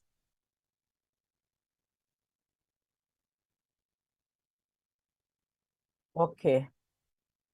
Okay. Just to let you know, I've just tried to talk about most of the things, but I wanted to highlight to you. Let me just go to conclusion. Some intervention promoted through the SAN mechanism seem unsustainable and may have negative impact on indigenous food practices and cultures such as breastfeeding and use of local foods for improved complementary foods. if you read here, you find that parents have decided to leave their children malnourished because they want to benefit from the RUTF. You can see the infant and young child feeding practices, only 2.9, which is 3% of our children in that sub-region have the minimum acceptable diet, which is unfortunate.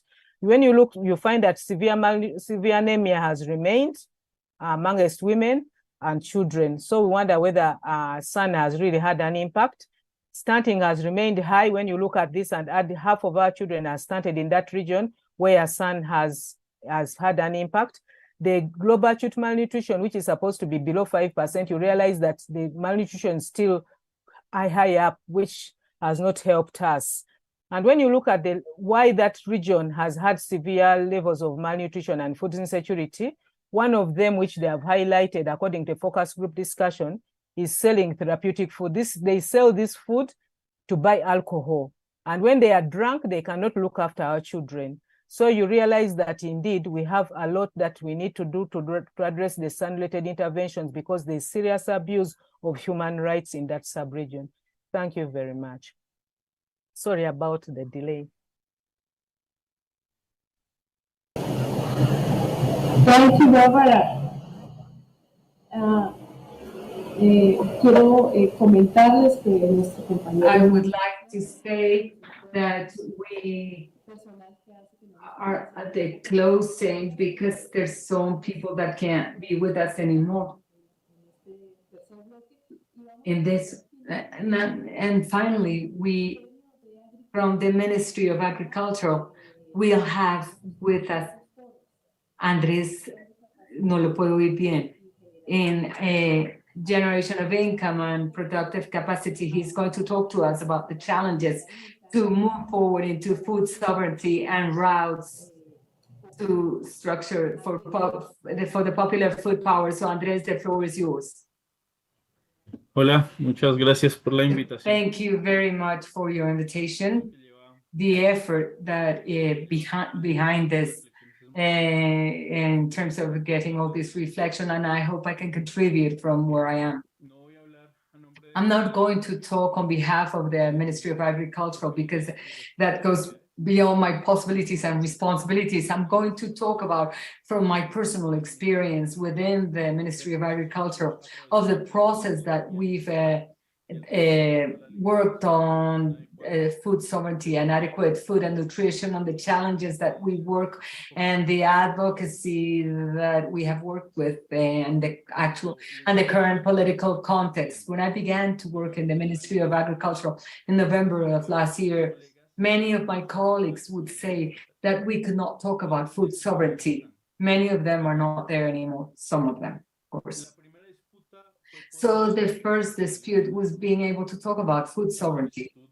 By a request of the Vice Minister Ariel Fajardo, we began to build the concept of food sovereignty. The first thing that I said, that concept should be built with popular organizations that led that process.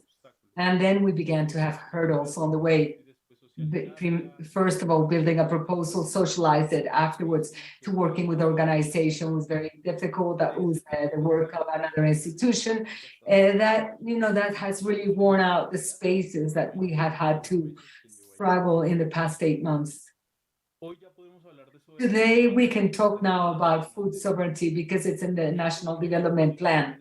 That and a series of initiatives of this sector, like the different tables or the actions of the program ABC or the Science Ministry, that's the current status of food sovereignty and the right for food and adequate food and nutrition. But I'm going to talk about the challenges of food sovereignty or the right to adequate food and nutrition, the advocacy of social groups in terms of putting in place new laws.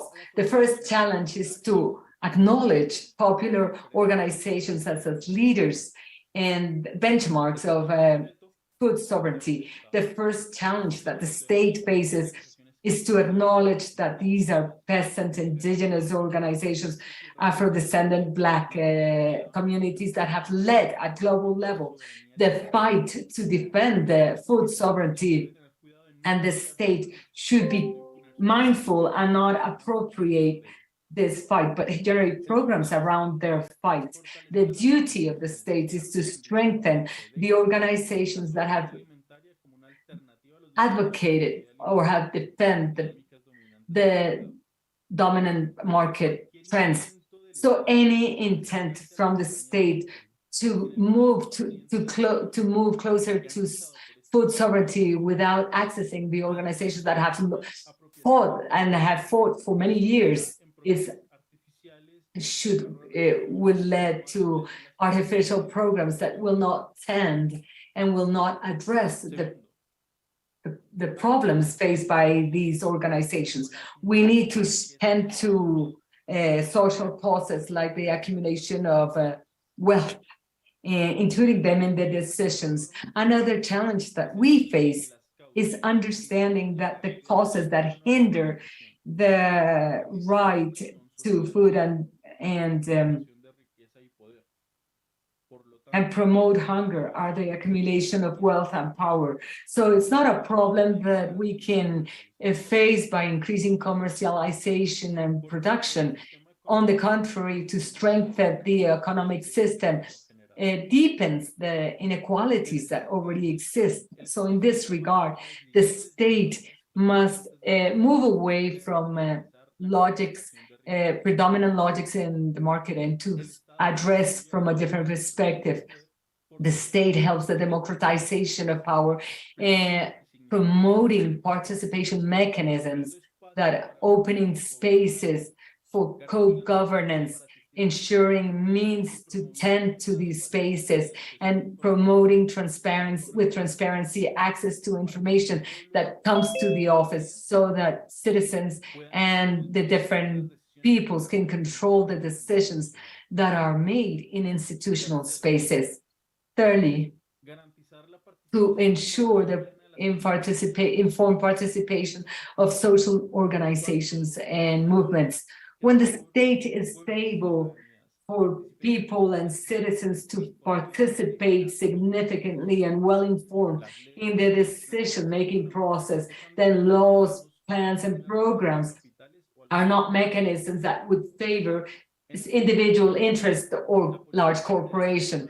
In this line of thought, the right to adequate food and nutrition and food sovereignty could be more effective if we think about them from a collective and popular perspective. A challenge to ensure this is understanding that representatives from the organizations do not have the possibilities of officials on service. Behind this participation, there are tasks that should not be left beside.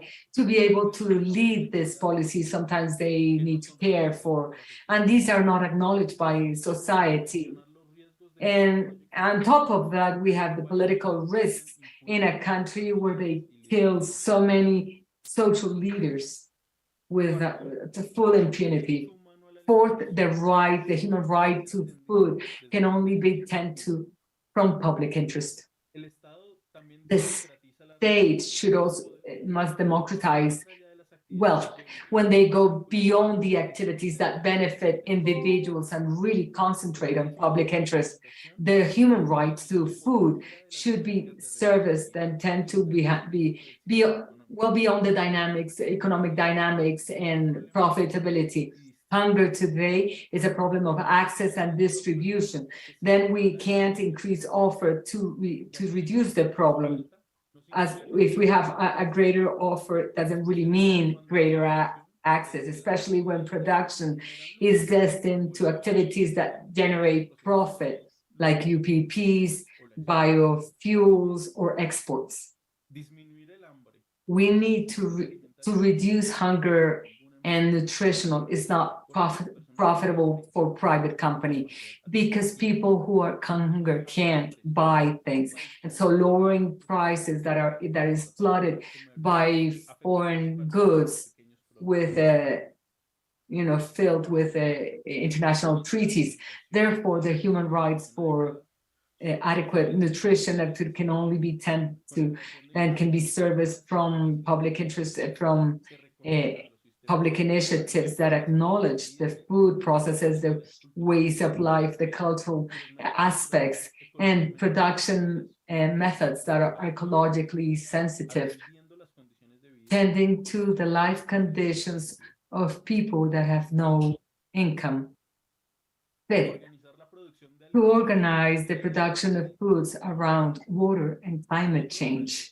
Another challenge to achieve the right to food is organization food around water and climate change. So we need to restate with in terms of chemical fertilizers, transporting discharge of water into water sources, among many other practices that deteriorate soil and natural resources. The main people affected by contamination of water and climate changes are those sectors that have been excluded historically. So that deepens the problem of access to food and deepens the problem of hunger.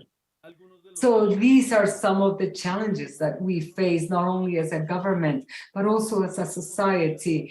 And I'm talking about society because if we follow Rita Segato, the state, and this is an opinion that I share, it's a racist device, patriarchal class. So we need to resist. It's not enough to do what they do. We need to have a mass mobilization of popular powers against in pro of society. That's why I think it's vital to stretch bonds, especially in respect to food sovereignty and the right to food. I hopefully with these spaces we have a work group with different organizations to advocate in those spaces and to make decisions therein. Thank you very much. Thank you, Andres. Andres really is conveying his message about food sovereignty, and we need to care for the planet. I would like now to the Q&A session on regarding false solutions to hunger. So I would like to ask this first question to Juan Carlos Morales. Juan Carlos, what is the relationship between extractivism and the academia and the productive capitalism, or the appropriation of knowledge by capitalism? There is a very tight relationship, especially when that extractivism in food, it's done within the academia and science and technology. It's at the interest of capitalism. So there is a relationship that is absolutely direct. Of course, there's another type of extractivism that is focused on personal appetites, especially work units, but without any doubt, a lot of it, of that extractivism, it's tied to that large, to subtract knowledge or to adapt knowledge to large capital corporations. And not only in the food industry, we can see this in the, if we talk about health, in the environmental arena, in the scientific field. So the relationship is quite close, unfortunately.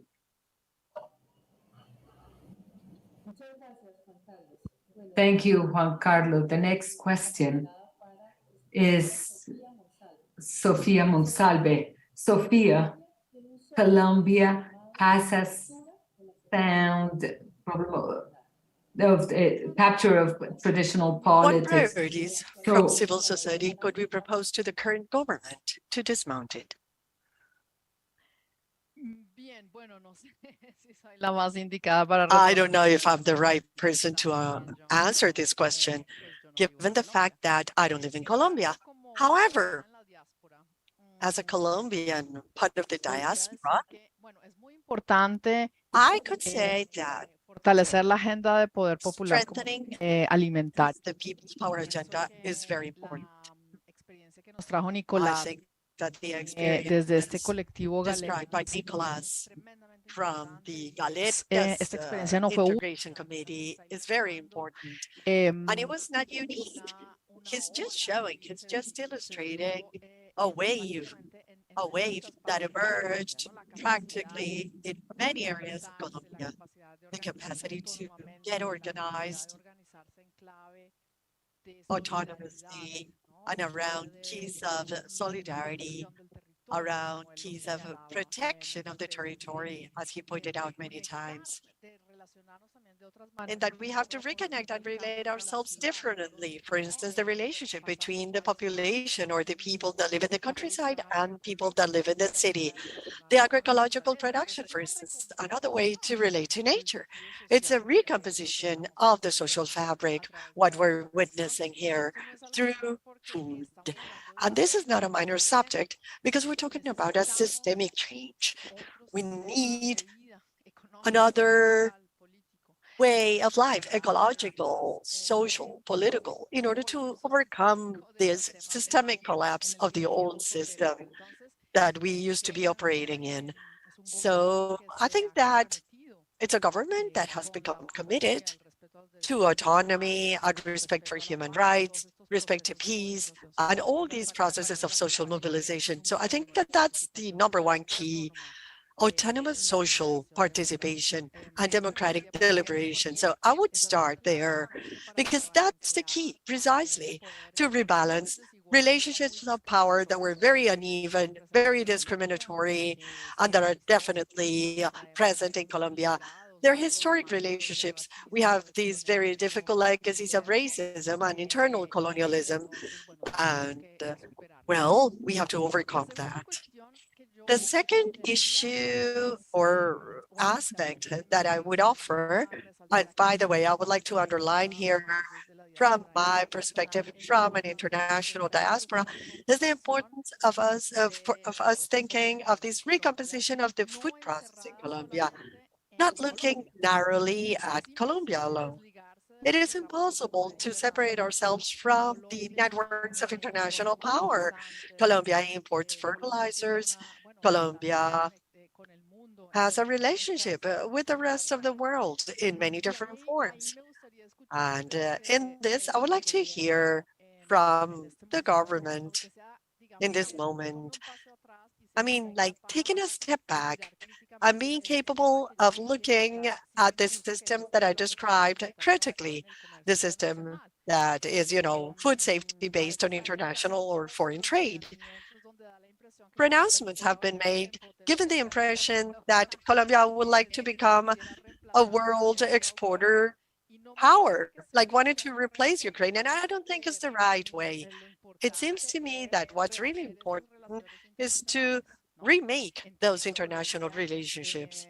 So Colombia instead should, for instance, get its power on the experience from the indigenous and African descendant peasant communities to be related more to experiences elsewhere in the world, like Uganda, for instance, or in Ukraine itself, where the peasant agriculture at a small scale has been systematically discriminated for the detriment and in favor of the large industrial organizations that are the ones that export.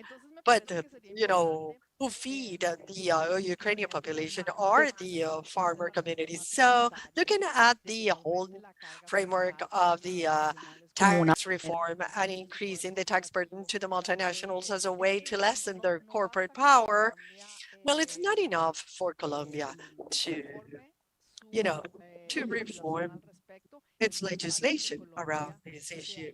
It is necessary for Colombia to partner up with other governments in the region and across the world so that in the United Nations discussions on a convention about taxes, for instance, there will be this alignment of actors that people really believe in to give more fiscal space or tax space to the different states and to increase taxing on the transnationals, not only on the agribusiness alone, but it's important to create that space so that there will be public policy centered on the common good, on human rights. So I would urge you to look for more consistency and more synchronicity between the reforms that are taking place in Colombia and the reforms that you want to make, but thinking of them at a regional and at international scale. Thank you. Thank you, Sophia. That outlook that you gave us was very complete. Thank you. And this question is for Andres. Andres Riveros. Andres, do you think that at this point, from the national policies, real space is given to the agroecological transition?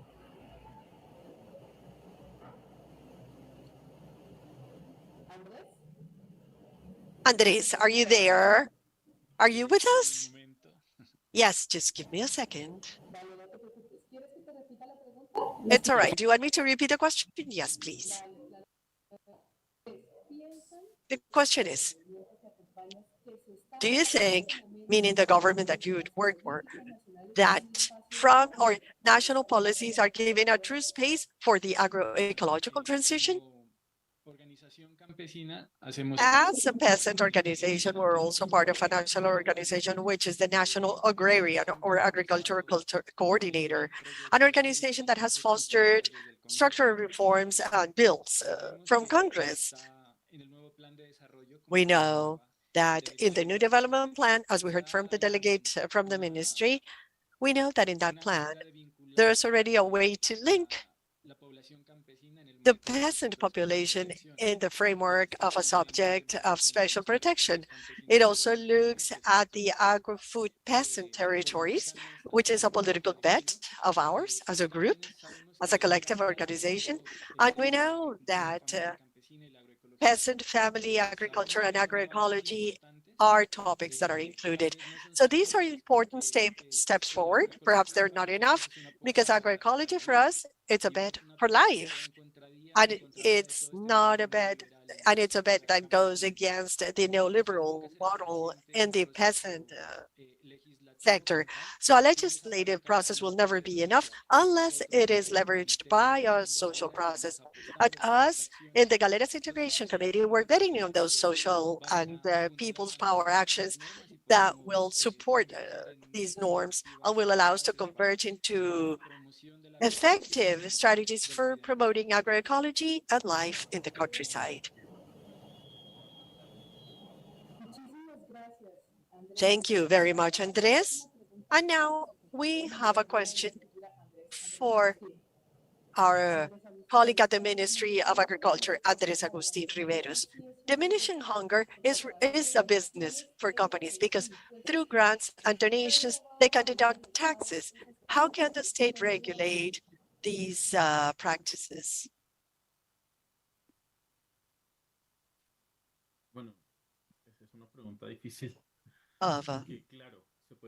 Well, that's a difficult question. It can really become a business. It's the struggle that we have against health right now. You know, healthcare has become a business and is in the hands of entrepreneurs and business owners and corporations. And the same thing can happen to food, that behind this food human right, you have this becoming a business for companies and private interests to come there and get profits. How to keep this from happening? I think that the bet is on closing the door to those corporations and companies and entities and opening the door to the public sector in partnership with territorial organizations. I think that this is the bet in topics of health and in topics of human rights to food and proper nutrition. Public people's partnerships, which are also a bet of the government plan. I think that they're the road to solve the situation without going after profit and closing the door for those that are seeking, just profitability or profits. Thank you very much for your answer, Andres. We would like to tell you that unfortunately, Masmara, our colleagues had to leave before the panel ended. We know that there are several questions for them. We will Cuando adelantemos las memorias de este cuarto seminario internacional, pues incluiremos sus and in the fourth international seminar, we will be including their answers. This has been a very interesting panel. We have had this journey from the conceptualization of food extractivism. We've seen how these false notions of fight against hunger are materialized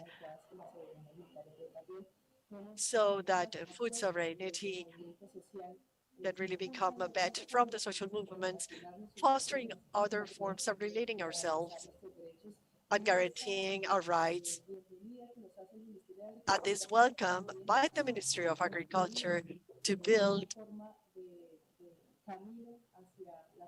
and create a way towards food sovereignty, where we have a very strong partnership with the different communities and civil society.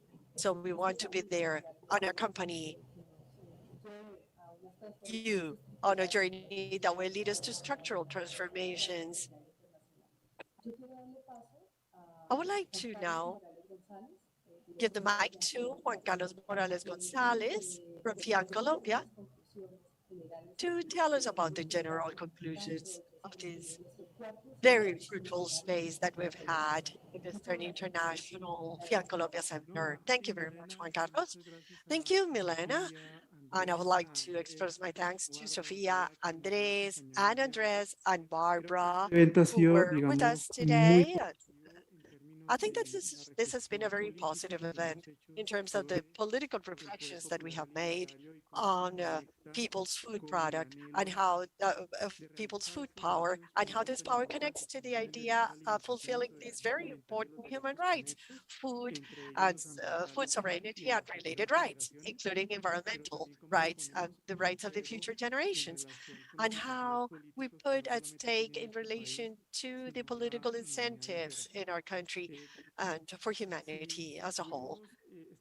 If we were able to be in these 2 days of seminar, I can say that there was a common denominator, and it is the certainty that from a perspective of human rights, we have to remember here, no human right was given to us for free.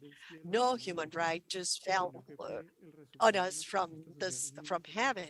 It's a result of very important conquests, and therefore they have to be defended.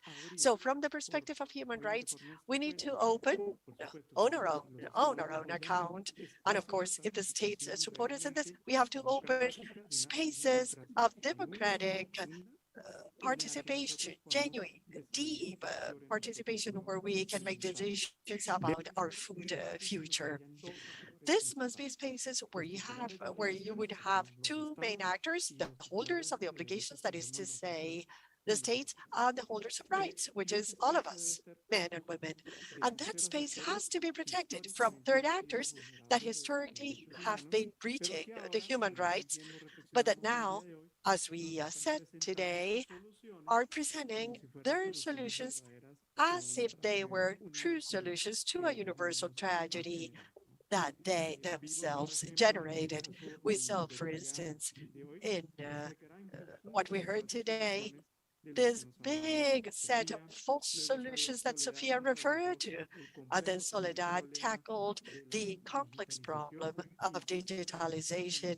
And this interesting reflection that we heard also about the material subcomponent presenting, or that appears in what is supposed to be material, like data. That was an interesting thought because it connects us to other rights and other universal problems.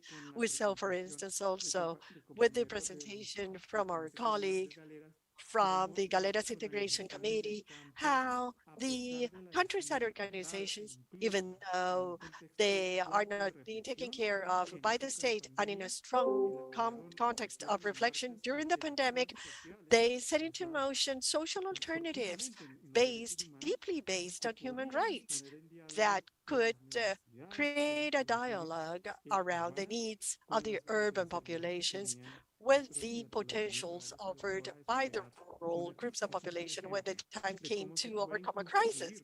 This is an example of how to build solidarity networks in favor of rights to food and food sovereignty that emerge from processes of political awareness and from power processes that could confront those false solutions as could be corporate charity. Barbara, for instance, told us in detail about all the many problems in Uganda that can, of course, extend to the African context.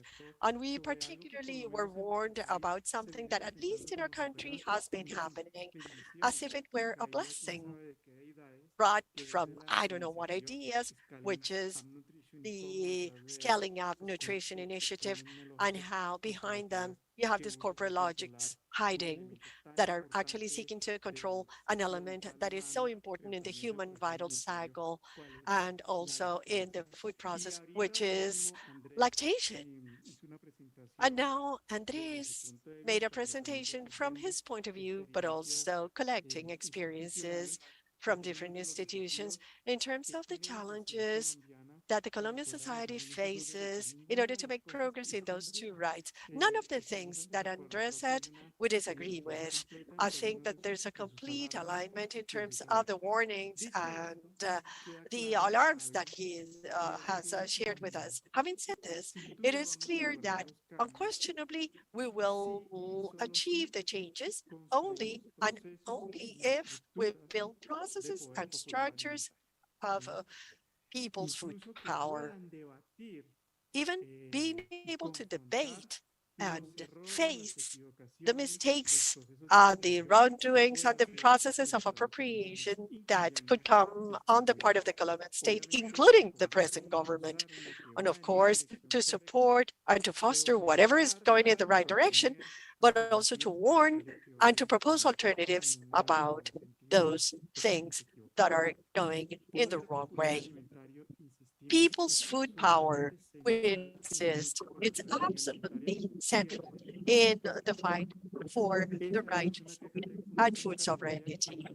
And it's also a category that puts at stake the reflections about who holds the power, how to exercise power, and the consequences from that power that is exerted against La the soberanía rights. alimentaria.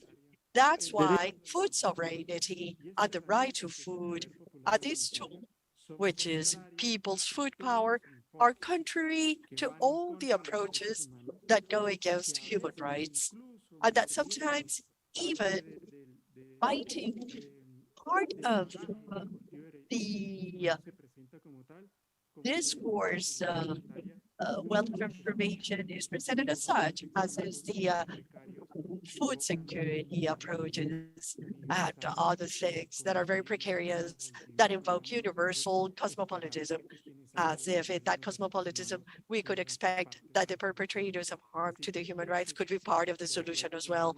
So people's food power is key for our rights.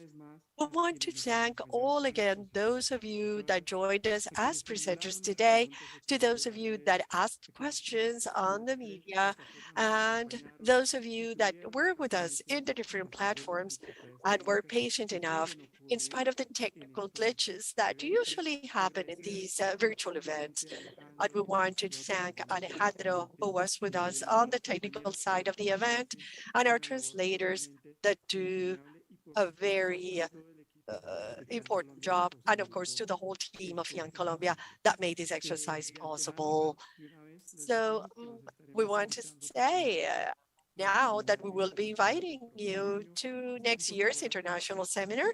Please follow the memoirs at the audiovisual records and what we will be uploading to our networks deriving from the exercise from yesterday and today. And dear fellows, let's not forget that this journey can only change to the extent that we organize ourselves collectively and we understand that the defense of the rights to food and steps forward towards food sovereignty are crucial if we want to have a future, and especially if we want a dignified future for all of us. Have a very good afternoon. Thank you, Juan Carlos. You've done a wonderful closing of this for the international seminar.